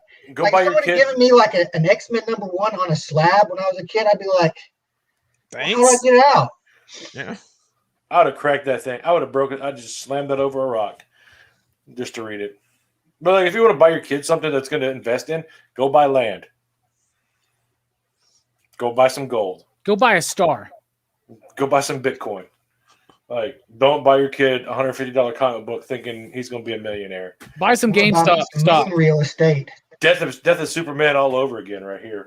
Oh, God. Well, it's just like, it's so weird because it's almost like they're coming out trying to manipulate or trying to. It's so weird how they're like, it's like they're consciously going after the aftermarket, which leads me to believe that they're holding copies behind to sell at a premium while shops are forced to sell them at cover price. Does that make sense? Yeah. Because I bet that's happening. I mean, mean, that was always our. You're intentionally limiting your supply. Now, here's the thing: no comic publisher does that. Like when people say, like, "Well, why are they sold out?" Well, that's because there weren't enough pre-orders to get shops to, or not enough. You know, like it's a really good thing with smaller publishers to give retailers advanced previews, which they do me, because that means I read it and I'm like, okay, this is good. I can push this. Let's buy more. Right. So that's the purpose of that. But some retailers, they don't read that shit. They don't care, or they don't have any kind of movement or know the movement of what they could sell. Right. And so they don't order some of these books. But I'll tell you this, Boom or Marvel or DC or Image or Vault or Scout or Source Point or Aftershock, anybody, none of them intentionally try to make their books rare. They try to make them as available as possible. And if the book is rare, it just means demand superseded demand from before the orders were, FOC, final order cutoff. Why would you want to make your books hard to get? That's impossible. I mean, there's no reason for it. at all. That just sad. It makes me sad because like it makes me want to read. I want to read it now. But it makes me feel like it sucks, bro. Yeah. Like if it's good, why would you like want to limit it, man? I'd mass produce the crap out of it. Nobody's gonna read. I mean, if only speculators are buying it, I mean, nobody's really gonna read it to give it. I mean, readers are buying it, and just collectors are buying it. And there's all kinds of varying degrees. There are people that are 50% speculator, 50% reader. We're not talking shit about speculators necessarily. We're just saying, why would you ever try to get a book that like I didn't get it? I read goddamn everything. I didn't read it. I would have liked to have read it, but like, I don't know. We never really had a discussion at the shop about this company. I think I mentioned it to Ed one time. Like we had a conversation, but we both were kind of like, no, that's not really what we're after. Like, we don't want to be a part of this. I don't know. It's really weird. So I don't know. I'd like to see what it is. Maybe is the book good? Anybody out there read this ENIAC or whatever it's called? Have you read it? Is it good? Chaos says, I'll post the ENIAC scans when they appear on the internet. They're probably already out there. Yeah. We all know where to look if you really need to. Doubt there will ever be a bad idea book in the dollar bin. There are plenty of bad ideas in the dollar bin. Comics Misexplained. Yeah, and the thing is, Chaos says that their other plan is no digital, no trades. Like, this is it. You're not going to be able to get it if you don't get this book. The only form you'll ever get the story in is in the original comic form. Yeah, and only I think like 100 or 150 shops are allowed to carry them, and they have to follow these specific rules. That sounds awful. That's too much work for a book, man. That's way too much work for a book. That is a bad idea. Ricky says it's good. I think they know it's a bad idea. Kirby says obviously. Kirby said the creator Bad Idea has connections to Hollywood, so I'm sure they're catering to the spec market. Maybe they're holding back a bunch of these books, so like they already know that if they have connections to Hollywood, this is gonna be make movies. There's gonna make a movie or TV show, and then they'll have a bunch they can unleash on the aftermarket. Who fucking knows? Well, remember one of our local graders. Dude, is apparent. Okay, Eric says I have ENIAC. It's solid. People are selling it for $150. What the fuck?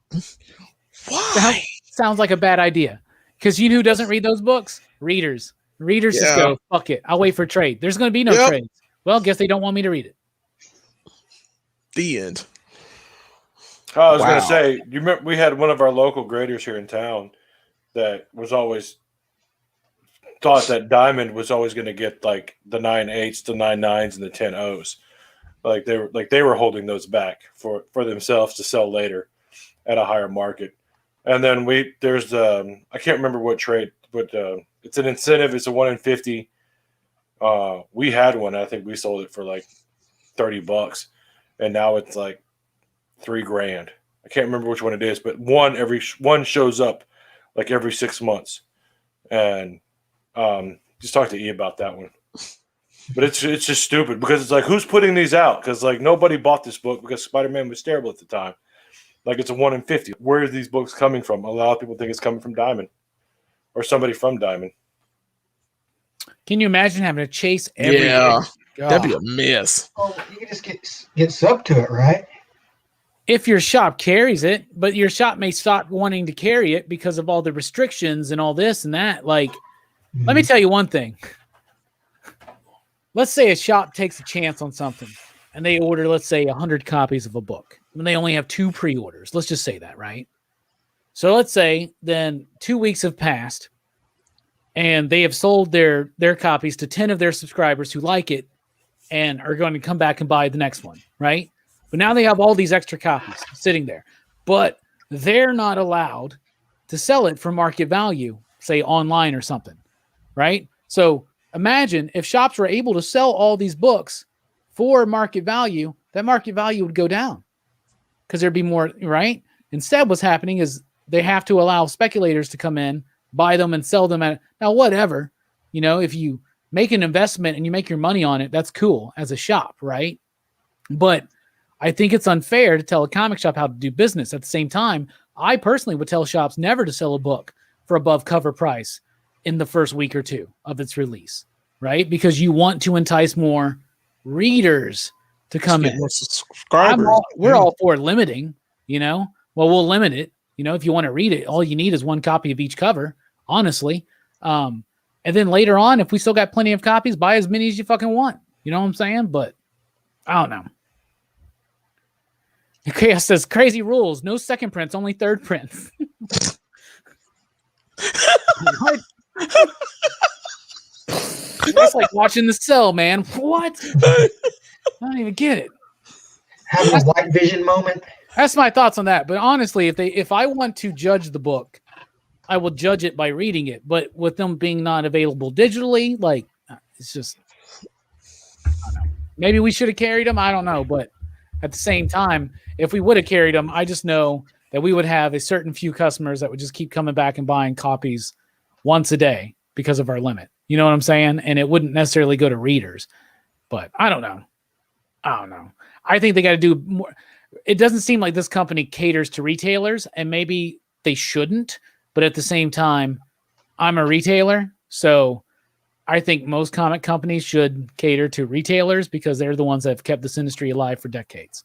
So it's kind of a great way to get people to go into shops and look. Like, I'm gonna go in the shop and see if they've got a regular ass person on the street doesn't know about this, bro. You'd be surprised. This is super niche. Super niche.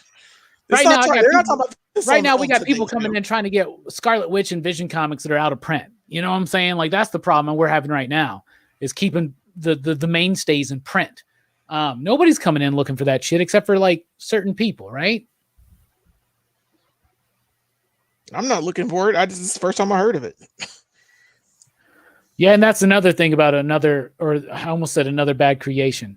Aisha, girl I never had. And I don't think we talked enough about another bad creation last week on Meteor Man. I'm be honest with you. They did a good job. Fucking awesome, man. DVD. Family. He says if you order, like for instance, the shop, like if they have a 6-issue series and you order 100 issues of number 1, they got to order 100 issues of every single one of them. You have to match the number for every single issue. And that sucks because we know, even in the spec game and in the reader game, it's the first issue, high sales, second issue, smaller, third, and by the fourth issue, it levels out. So if you're telling me I have to keep buying 100, let's say this, let's say like Marvel's Eternals right now, okay? Something we ordered heavy on for the first issue, okay? But if we had to match that number for every single issue published, we'd lose so much fucking money. Because nobody cares about Eternals anymore. 2 issues in. You know what I'm saying? Like just saying, like, that's the name of the game. Imagine a comic shop buying X-Men number 1, and now every issue of X-Men, they have to match that same number. And we just know the readership's not there for that. People try a first issue out, they dwindle away. That's how it goes. They know exactly what the fuck they're doing. That's a bad idea. That's ABI. Another bad idea. Chaos cares about the Eternals. Okay, that's fine. Listen, Jack Kirby created the Eternals, so they have to be good and interesting. Yeah, I wish they weren't I hope so. Boring and dull like they are in the Gillen book. For me, 2 issues. What do y'all think about the movie? Yeah, I was recently doing Tomorrow is tempting, man, but you know me, Tuesday's my weekly comic book review day, man. So we'll see. Maybe I can pop in late, but I'd like to bust out some Aisha. Brooks and Jelani, would you join me?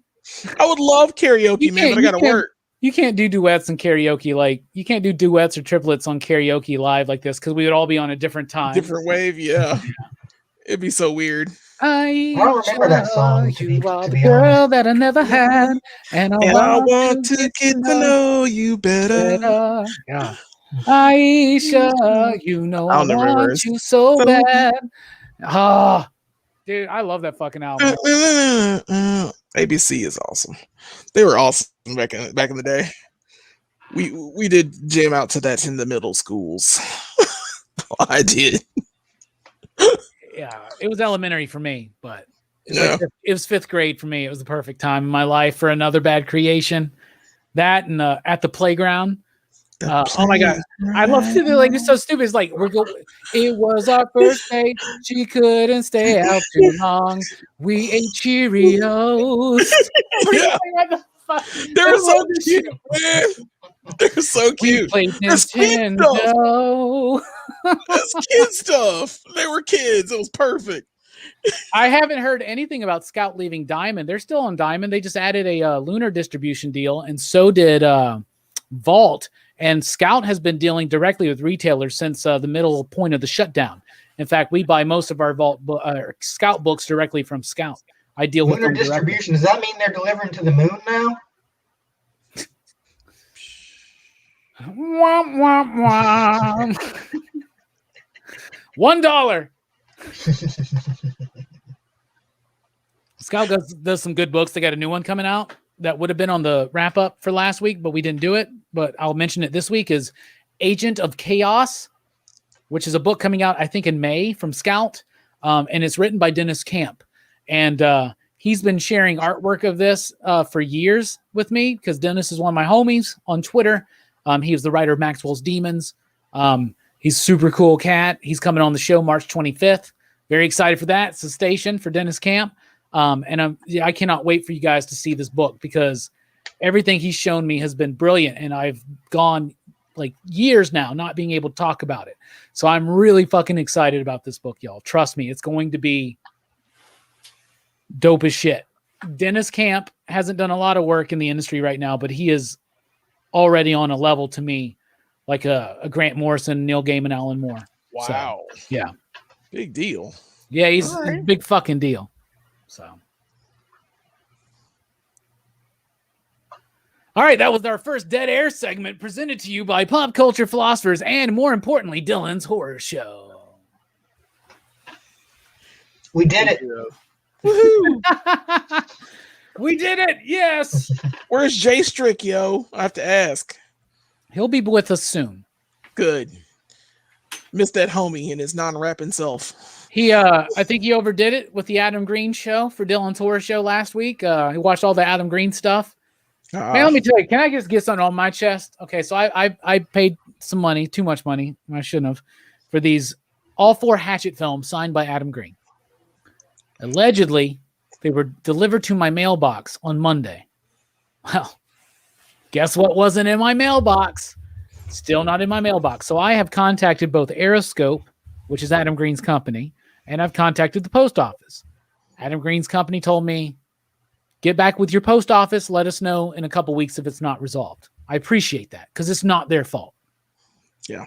But y'all, I haven't heard shit back from the post office except for like we're it's been a week, you know, and they're like, oh, we're investigating. Like, well, your fucking mail person said he delivered it in my box on Monday at 2:07 p.m. So why don't you pull that guy when he comes into work and be like, yo, where the fuck is this pack? I'm so fucking pissed, man. God damn it. I would be too. I'm so fucking mad. 4 Blu-rays signed by Adam Green. Is it I don't insured? fucking know. Because if it's insured, all Aeroscope has to do is just go, oh hey, like this was insured, like we want to file a claim on it. I don't know if it's insured, dude. Like what's your options? I was like, here, sure, whatever. Like I have no idea. I guess I'm saying like if they insure it and it comes up missing, like then they can get their money back. That's all I'm saying. I got you, man. I'm sure they'll work with me better than the post office does. Once we see what the investigation leads to, which just makes me think of that Seinfeld episode, you know? And I'm like, are they going to like accuse me of fucking mail fraud? Am I lying about this? 4 fucking Blu-rays. If I was going to do mail fraud, I'd do it for like a big electronic or something. You know what I'm saying? Like a fucking $1,000 TV or $10,000 camera. Fuck this shit. Fucking just 4 fucking Blu-rays that I wanted to get unrated, signed by Adam Green. And I fucking know that Jay Strick's going to get his before mine now. And it just burns me. It burns me. Hey man, all I can say is that you should have taken that and invested it in some vintage Mewtwo or turtles. Bro, you're right. Just go by Jay Strick's mailbox every day. So then I steal his and now he has to deal with this shit. Maybe it's just a repeating cycle. That's what the person did. But here's the thing. Like I live in an apartment. I got this thin ass mailbox. There's no way this package fit in the mailbox. Right. So it was delivered. Most of my mail like that gets delivered right at my door. And I have no problem with that. Okay. I've never had a problem. I've never lost a package. And in fact, that day I got a package from fucking Amazon, and it was there. I said, did you check? Did you go by the office and check? I went to the office. I even had the office come out, use the key, because we have a shared, like there are 4 mailboxes in one thing. And I got them to check and see if it's just happened to be slid in the wrong one. Nope, not there. What if I got put in one of your neighbors by accident? Well, why wouldn't they fucking give it to me? Whenever I get one of my neighbors' pieces of package or whatever, I take it to them. Well, not everybody's nice. I mean, there's assholes. Well, that means that it was stolen. And what am I going to do? Knock on everybody's fucking door and be like, yo, you got my Hatchet Blu-rays? Yeah, I would. You got my Hatchet. I'm not going to do that, man, okay? I like not knowing my neighbors. I would just rather the post office fucking resolve it. And if they can't get it, then we'll get it taken. I'm so fucking mad about it. Anyway. How y'all doing? I'm good. Just had to air that grievance because hopefully I'll forget about that shit by Festivus. Maybe this is just a sign from the universe saying, like, hey, chill on the horror DVDs, man. First of all, they're Blu-rays, not DVDs. I don't know what year you think it is, Mike, but what okay. a disc with a movie on it, okay? Ooh, 4K. Maybe it's the sign of the universe DVD. trying to tell you not to tell me what the fuck to do. I mean, maybe that's something. I mean, you do some weird fucking stretches too, okay? And I don't criticize you for your weird stretches, so don't criticize me for my weird stretches, okay? If that's okay, if that's all right. Yeah, but I don't have my friend. If that's okay. I'm not trying to throw any PCP member of the crew, Excitable we are, under the fucking bus. I appreciate you. If I want to goddamn buy 4 Hatchet films signed by Adam Green, I'm in my fucking right. Joe owes me $1,400. God damn it!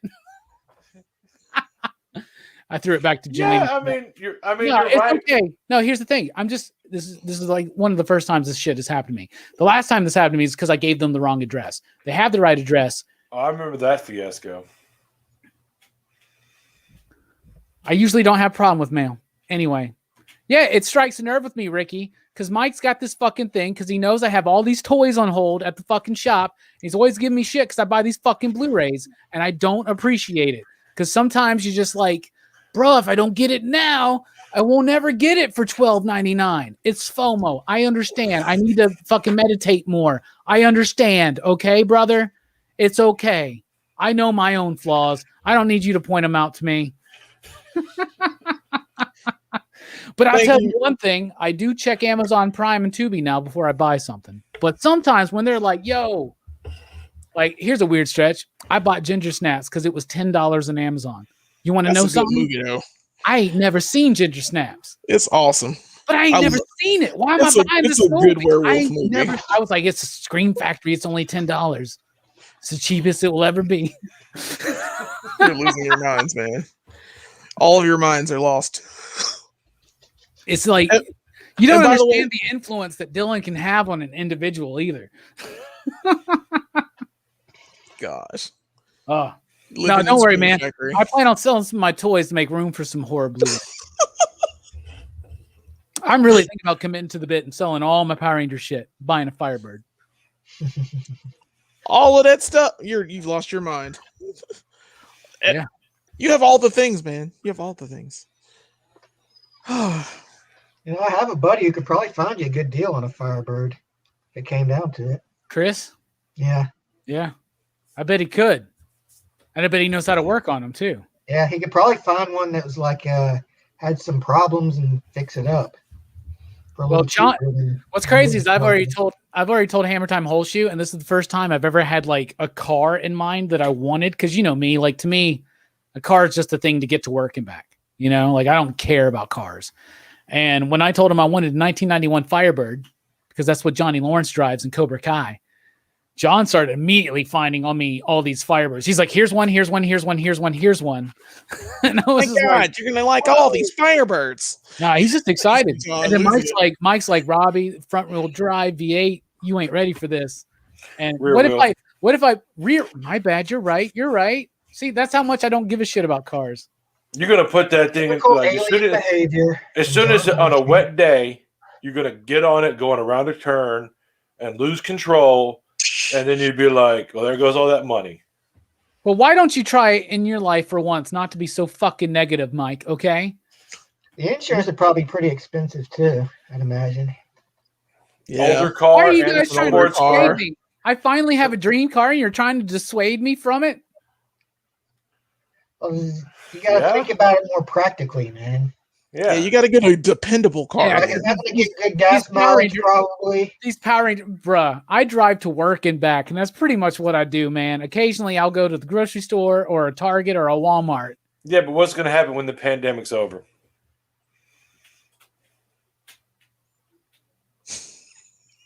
I don't know. I'm committed to like goddamn 5 shows a week, man. So I don't fucking know. I don't see my life changing very much at all. Mike, you're so negative, says Fable. I'm sorry. Nah, PCP Army, tell me, station out if you would love to see Rockin' Robbie in a 1991 Firebird blasting out some poison on the way to work at the comic shop at 8 a.m. You hate poison. Nah, there's a few songs he hates Guns N' Roses is what he hates. Yeah, I don't like Guns N' Roses. I like them. I don't like Axl Rose. But whatever. Well, I think you always had a thing against hair metal when you were younger because your mom was so into it. My mom was super into it, yeah. Yes, she was. Oh. Carol's Beast. Chamorro says, that's why God invented Hot Wheels, brother. You just got to get the key and calm down, homie. Yep.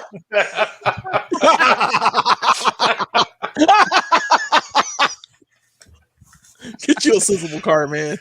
I'm going to look for one of those right now. 62 says, if it's 1991, get an antique tag. We got a station from Ricky. Richard says, who wouldn't? Travis with the thumbs down. Fable says, no, I don't want you dying on ice. No, bro. Ice never happens here. And when it does, I don't drive on it whatsoever. Not at all. I like Guns N' Roses. I just don't like Axl Rose for some reason. Ricky Spanish. I love that shit. Whatever. I really just need to get the Stratus fixed first, and then we can worry about a Firebird. But Lord. Told you I'd help you with that. So then you'll have 3 cards. What? Then you'll have 3 cars. Oh, don't no, you? No. If I got a Firebird, I'd get rid of the other 2. I'm going to get rid of the one very soon. Okay. Yeah. I'm going to get rid of the one and fix the other. Because the other one that's running right now won't run for long, and it's no longer street legal. So, because I don't want to pay 2 insurances and 2 tags. That's terrible. My tags are due. My tags were due in February because Wait, are you running on expired tags right now? No, I'm getting rights to work, bro. Oh, yeah. Sounds fair. Yeah, I've always wanted to be driven around. I mean, my ultimate goal is to have no car and just have a driver. That's my ultimate goal in life. And one day, I just hope that one day I can manage to hire a driver, and maybe it would be a good salary. And I think Mike or Jay Strick would make good drivers. Jelani, I know, is a driver professionally, but I don't trust him. So sounds fair. I agree with you on that. I wouldn't trust me either.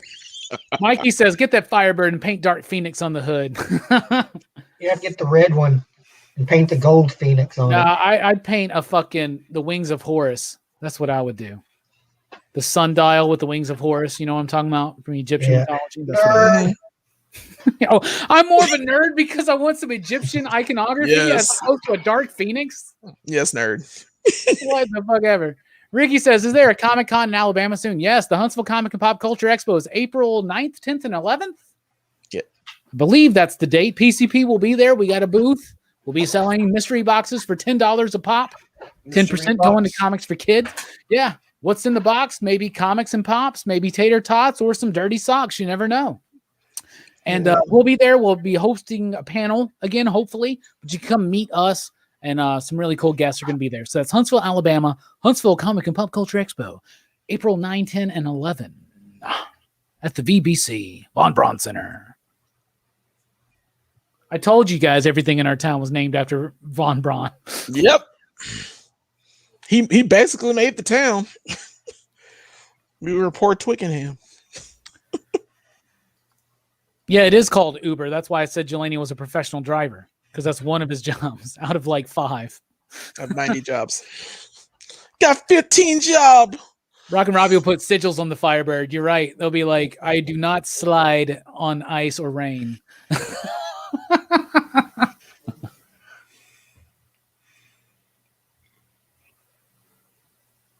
I can find. Oh, we almost had our second dead air segment, Mike. Why'd you ruin it?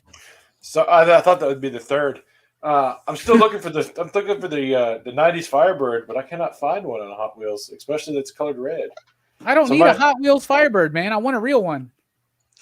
Well, this is your little thing that you can set up. Dude, when the pandemic's over, it's going to be like back in the game, kicking ass again. I'm just going to be going, man. I'm Johnny Lawrence. I'm going to start a karate dojo and everything. I found a white one. I guess I can paint it red for you. Beating up nerds. We are the nerds. Yeah, I know. It's going to be rough. That's what's cool about Cobra Kai is nerds can become more than nerds. Dude, I'm so fucking ready for season 4. God, I love that show. That's like literally like the best, worst show that's ever existed. Like this show is not good. It's so predictable. Not at all. So obvious. It's just a cyclical thing. But it's the best episode of Power Rangers I've ever fucking seen, man. It is so fucking good. I'm sorry. I love it. I love it so fucking much. They're stretching now. It was good, but they're stretching. They're getting every bit of those movies. Every bit of the 3 movies. They're gonna, and maybe the next Karate Kid. Wait, when Hilary Swank shows up. God. It's going to be nuts. Mikey says, I'm with Robbie on this. Now is the time to build a sexy life so when the pandemic is over, babes will be lined up. You're right. Oh, yeah. Oh, God. It'll get you babes. No, that's not what it's about. It's about self-esteem and just knowing that you're worth it. You're worth it, PCP. You're worth it. Treat yourself. Treat yourself. Firebird, leather jacket, sunglasses indoors. I got one of those already marked off. I'm not a leather jacket guy, but I'd like to knock out the Firebird. 2 out of 3 ain't bad, as Meatloaf once said. 2 out of 3 ain't bad. I have a leather jacket. I do too. Y'all got a Firebird? Not at all. Yeah. No desire to get one. I'm gonna pay insurance on that shit. Hell no. Why do you think insurance on a Firebird is going to be so much? It's going to be a hot mess, Man, man. they check the insurance rate if your vehicle is red. It's red, it's 2-door, and it's old. Yeah. It's all the things. Well, that's the price you pay for magnificence in this world, okay? And what have we got? Magnificence, okay? There you go. It's a muscle car, bro. Nah. You gotta pay for that insurance on that. Nah, man, it's fine. My insurance went up when I got the fucking Dodge. 2-door and red. Yeah. I don't get the red thing. I mean, like, yeah, you might get pulled over more, but it doesn't mean like. No, it's been proven in the laboratory that red paint makes a car go faster. It's true. It's because like if you have flames painted on your car, does that make the insurance price go up? It depends on how much red. It has something to do with the Doppler shift. Trust me, it's a real Racing thing. stripes? Trust me. Don't research it. It's a real thing. It's a real thing. I won't. Fake news. I'm about to spend $24 on this toy. What toy? This Firebird for you. No. Do not spend $28 on a goddamn Hot Wheel Firebird. Just buy me lunch tomorrow. That's a way better investment. Don't do it, man. Invest that money. Don't tell me what to do with my money. Invest that money in your education. Buy a book. I would suggest the Orion Mystery. I've been recently reading that. Don't tell me what to do with my money. I don't tell you what to do with your money. Yeah, you do. All the fucking time you tell me what to do with my money. And then you go and weird stretch and fucking spend like $20 extra to goddamn deliver Wahlburgers for one person. Is that place any good? No, it's just average. It's good just to go in and sit down, but it's not good to order. It's average. It was okay. It's burgers. I mean, hey guys, I think I found a transformer.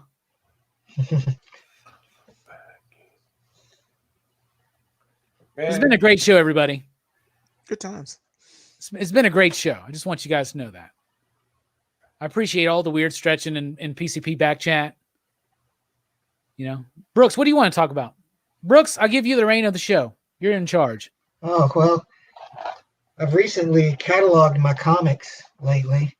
Cool. I've put them in the book. So in case anyone's interested,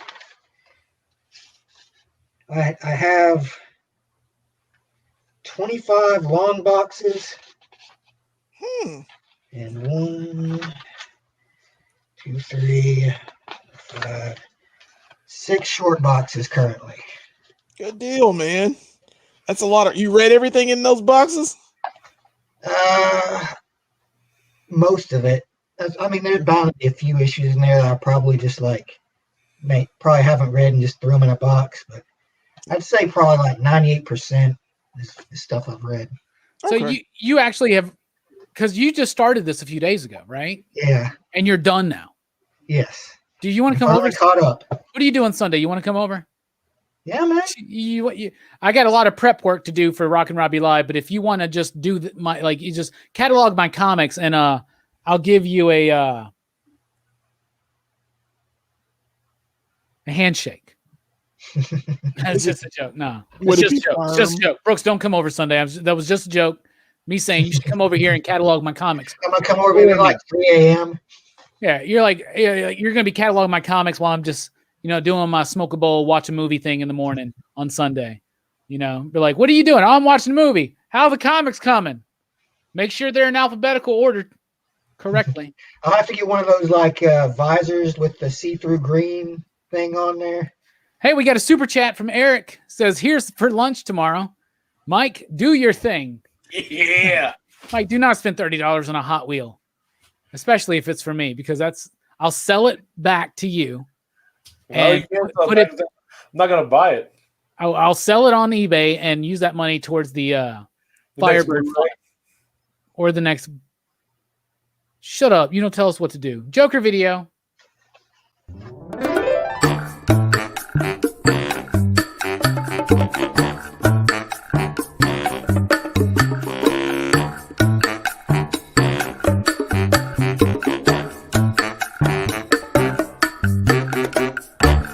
Hey, yo. How you doing tonight?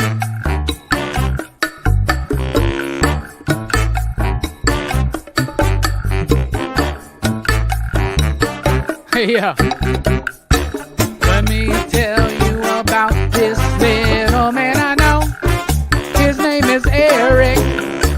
He gave us $10 for lunch tomorrow, and he said, Mike, do your thing. Speaking of doing your thing, I look at your picture and I see you got a magnificent mustache, my friend. Eric, you should be proud. Thank you so much for the super chat, Eric. Hope you appreciate the Joker video. The thing about the Firebird is it's a chick magnet, dude. I'll get so many 80s babes, like babes in their 80s. Big hair. Oh, yeah. Okay. Like purple hair. Purple hair. Wigs. Firebird gonna get you chicks. 25 long boxes. I'm just kidding, man. I don't use. That's how you get chicks. I don't cruise for chicks, man. I'll be on that Firebird. I'll be like Cameron's dad in Ferris Bueller's Day Off. It'll just sit in a garage. It'll sit in John's garage. So I found a Firebird that's a remote control, an RC Firebird. Ooh, for 25. That'll get me to work and back. Well, at least you can drive it around, the shop. I can drive it around downtown, right? Yeah, in the park. You can drive through the park. You're going to try to tell me that if I had a Firebird, none of you guys would be like, hell yeah, let's go cruising. If I was like, we're going to go cruising. I'm driving it, not you. That'd be fine with me, actually. I'd prefer to. He wants people to drive him around. Anybody that knows me knows I prefer to be the passenger. That's true. I drove you around a lot. I know. Yeah. Yeah. Thank you for that. You're Mike's welcome. driven me around a lot. Thank you. Brooks has driven me around a little bit. Yeah. Like I said, Rather than a car, I'd rather have a driver. Sounds fair. I never thought of that. I like driving myself. I don't know what it is. I just need to be alone when I drive. I like being driven, man. I got more important things to think about than driving. Does that make sense? Okay. You're a driven individual. No, I'm not a terrible driver. I'm actually a very safe, cautious driver, very defensive driver, I've been told. So there you go. All right. Dead air. I think we're nearing show and tell time, everybody. So for show and tell tonight, I didn't pick up anything new this week. So I'll start. We got a bunch of stuff that you got to look at tomorrow. I'll tell you that much. Yeah, but $60 could have gone to a lot of that. listen, brother. All right, here we go. So tonight I'm doing a sports-themed show and tell. And I'm going to show off some of my sports-themed stuff, including my starting lineups. So there's one of my Emmitt Smiths right there. He's great. Yeah. There's that one. Here is my Troy Aikman that I got. He is also great. Yeah. I got another Emmitt Smith right there. He is also great. Yep. How about them Cowboys? How about them back then? Back then. This was the recent pickup. I got the Michael Jordan. Hell yeah. To tie that in, I just got this in the mail last week. There's my Michael Jordan Fanatics exclusive. That's the guy from Space Jam, right? Yeah. He's in the warm-up suit. I love it. Man, when they were walking in, hell yeah. Michael Jordan. Speaking of Space Jam, here's the other guy from Space Jam. It's LeBron. He's in Space Jam too. And there's my Magic Johnson. Yeah, Magic. Yep, with both of those. So, you all right? You know, we're on Pops now. I thought those were on the way out. I got to give but the Lakers aren't on the way out. You know, I got to give mad shout out to my favorite sports team of all time, the greatest sports team in history, the New York Yankees. There's my Babe Ruth and Aaron Judge. Mm-hmm. Yeah. Which now will tie us back to starting lineup. And my favorite starting lineups, these were gifted to me by Mike. But there's my Cooperstown baseball greats starting lineup, right? Here we got Babe Ruth and Lou Gehrig. And on this one, we got Mickey Mantle and Joe DiMaggio. Joe DiMaggio, when I was growing up, was my favorite ball player. And when I played baseball from 3rd through 10th grade, I was number 5, except for 1 year where I was number 1. And that was just an ego thing. Anyway, so there you go. I don't have a James Worthy. I don't know. Do they do a James Worthy pop? I don't think they have. But it's a pop. I thought they made everything. What Mike is referencing is that I think we just picked up a big starting lineup collection, and there's some really good things in there. And more than starting lineup, he's picked up a Spawn collection. He's picked up some X-Men Toy Biz stuff. Like, y'all know all my weaknesses. Some Spider-Man Toy Biz stuff. Wait, did you find a Wolverine bike? Do you know if do you have a Wolverine bike? Are you looking for the mutant cycle? Yeah. Bro, I got that. Face? I got that. No, I want that. Did you get the you one can borrow mine if you want. Yay. Did you get the one from the warehouse, Robbie? Which one? Which the mutant cycle. Did you get No, the one I bought my mutant cycle like fucking years and years ago. All right, so I might still have one in the warehouse. I don't think you have one in the warehouse, bro. I thought I did at one time. Might have sold it. I don't think you have one, bro. Been a while. Anyway, next up for show and tell. Fuck, I hit the wrong button. It's Mike. Show us what you've got. Here again. Sorry, didn't want to open. So I got the new Grindel mask up there. And then, so Robbie is correct. We had a Toy Biz collection come in. We had a starting lineup collection came in, and a Spawn collection came in. And every time it came in, it was just like, the universe hates you because you've been manifesting all the stuff that you want, and it all just showed up at the same time. So this is the package for it. It is the Spawn number 3. That's Spawn 3, man. That's Spawn 3. Yep. It's been behind you the whole time. It's Spawn fucking 3. Yep. I have that one. I There it love is. that one. I want that more than the I love Kickstarter. it. Yeah, he's awesome. So that came in the collection, and there's a lot more. We've got, I think, the first like 6 Spawns that they've done. I just want 3. So, That one is awesome. That's the best one out of all of the ones he made, the early toys. And Look we at got- the cape. Oh. I have that figure. I love it so. We got the owl. We got the owl. dude, it's in the box. It was complete. Nice. Everything in this collection was in the box, brand new. Wow. That's what I'm saying. Like That's a lot of Spawn. They're still attached. Nice. Yeah. There's like Ah. this wolf. It's essentially I got Hey, man, you guys buying Star Trek novels at your shop? no. Boy, do I have some for you. Didn't we just give those to you? No, we I got Spawn series 1 through 8 in. Bro. And then I got some of the Youngblood, and I got some of the, I need that first clown. The flip head.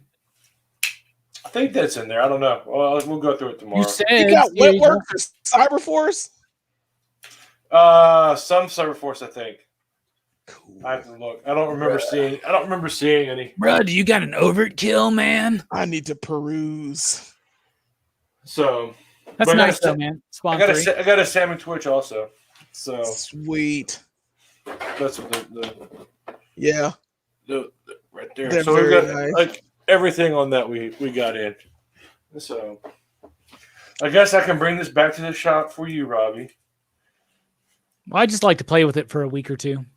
All right. I'll bring it tomorrow so you can play with it. Thank you. Is that all you have for show and tell?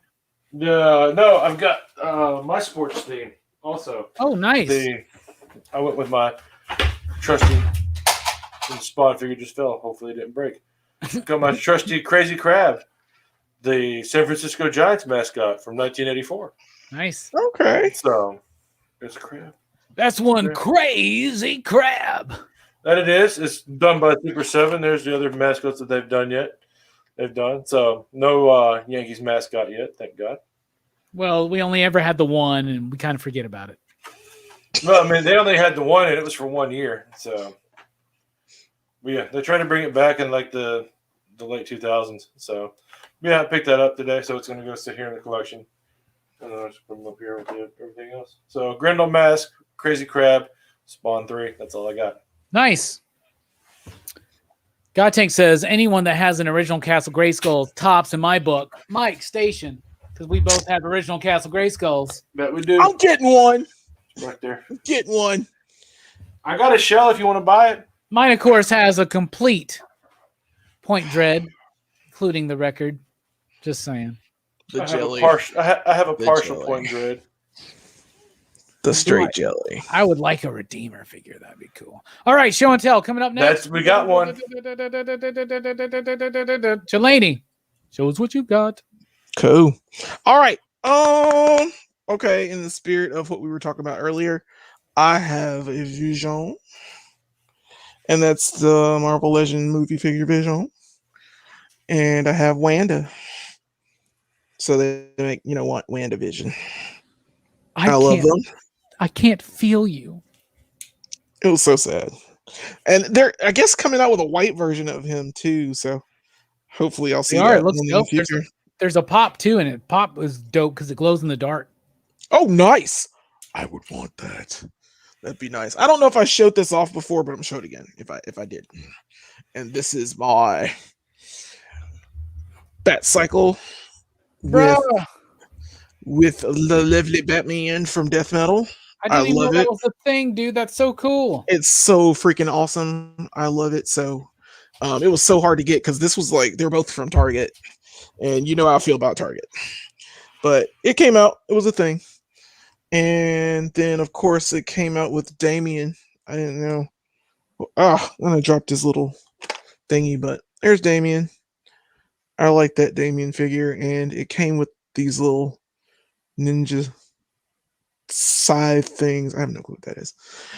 Look pretty cool. I liked him, but he's too big. They still haven't. I haven't found the right size of Damian.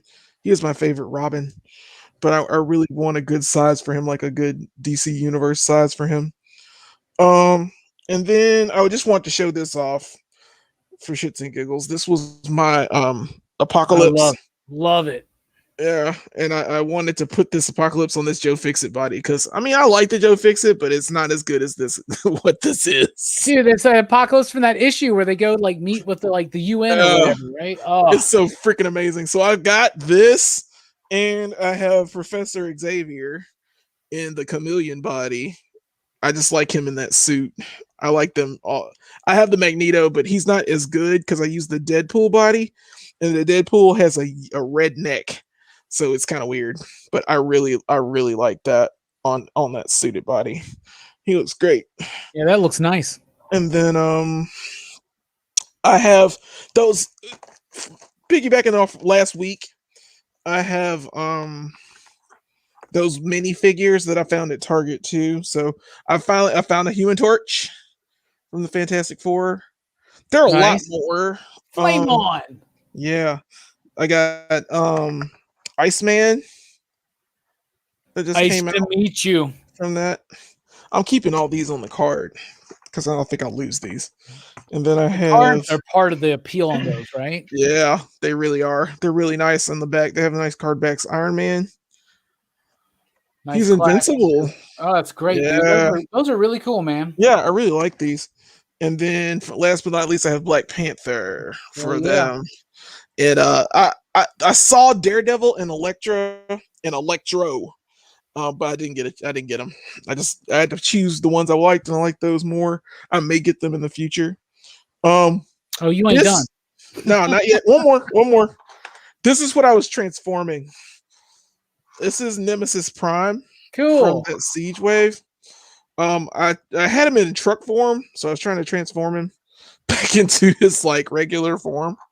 That's what I was jiggling around. It comes with a cool ass trailer. He's got a sword that's a bird, and I freaking left that thing somewhere at the house. And then last but not least, which is something that you don't like, but I like, and it's Goku. I got this Goku Kaioken. This is SH Figure Arts. Randomly found this at Target too, because I guess it's red, but this is this is a Target exclusive figure. Looks awesome to me because he has 2 head sculpts. He's probably the best posable Goku I've ever had, and he's awesome. So, all right, that's it. I'm good. Who are you talking to? I like Goku. I don't know, man. I used to watch DBZ. I don't know, man. You know? I don't know. You're always like, it's over 9,000. Speaking of over 9,000, Brooks, bring us home. Show and tell. Show us what you've got. Well, I found this. Like, I've been going through Walmart and I'll check-ins for those new Master of the Universe figures, and they haven't come in yet. But I did find this thing, which I kind of like. You found it. Skeletor on Panther.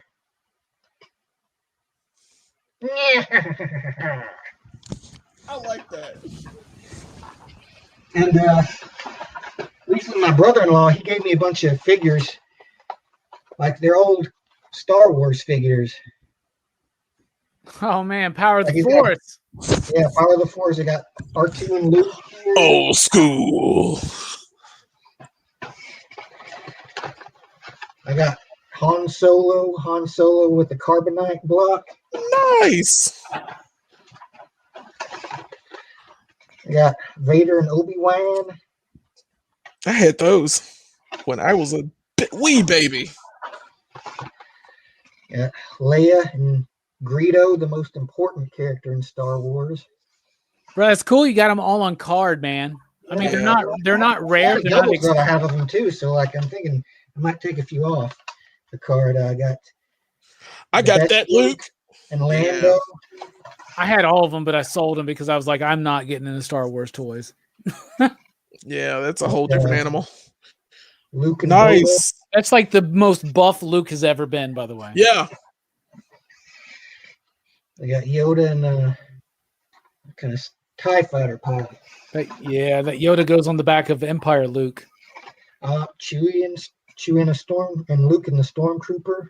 Damn, bro, he gave you like everything. Like he gave you like the whole That's damn awesome. line. Like he got this like apparently like some guy that was just probably like somebody he knew was cleaning out their house or something. Just like gave him this big old box full of Star Wars toys because he's like a big fan of Star Wars. And last I've got this Imperial speeder bike.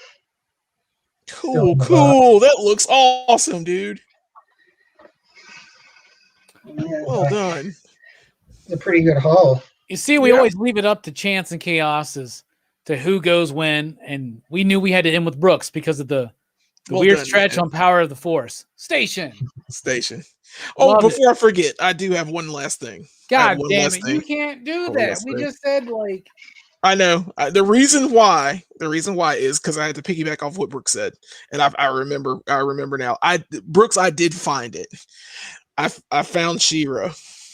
Oh, dope. Yeah.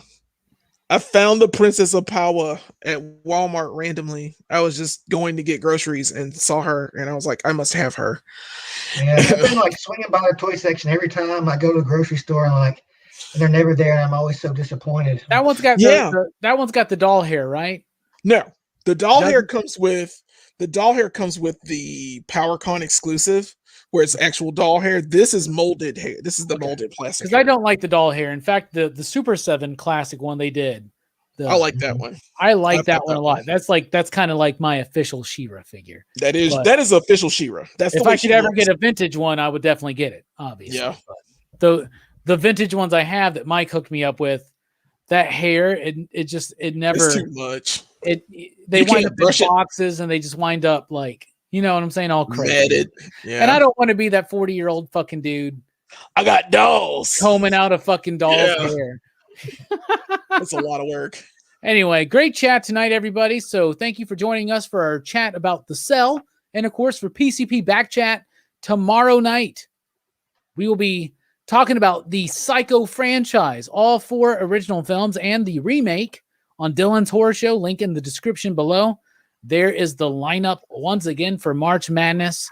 We are just starting it tonight. We all get a little mad sometimes. Next week, join us for PCP Movie Night in the Mouth of Madness. It's been a grand old time. Jelani, final thoughts? Oh, man. Don't put metal rings in your back and suspend yourself in Spain. I mean, it's a little weird, man. It's a weird stretch. I mean, if you want to do that, but don't do it while, like, pleasing yourself over a dead body that you have killed and bleached. Like watching video of someone's last moments. Yeah. Right. Yeah. That's where a lot of a weird stretch. That's where it gets a little weird. Yeah. Mike, final thoughts. I'm checking Entertainment Earth and I have ordered that She-Ra. So if you can't find it, Brooks, I have one coming in sometime in April. Or May or June. I don't know, whenever it gets here, but I have it ordered. Nice. So your final thoughts, a weird stretch like that. That's cool. I like that. Yeah, man, it's really cool. Bro, I think it's pretty dope. Brooks, final thoughts. Rock on. Well, I'll just take the opportunity to tell everybody to check out Dylan's Horror Show tomorrow night because there's going to be a super cool dude on there. I'll bet you won't be disappointed. Yeah, and I the rumor is that it's Norman Bates, friend of the show. So whoa. I don't want to tell anybody that we got Vince Vaughn, but we didn't get Vince Vaughn, so we had to settle for Brooks. Anyway, my final thoughts is Station. Thank you so much, PCP Army. You rock. Thanks for rocking with us. Don't forget,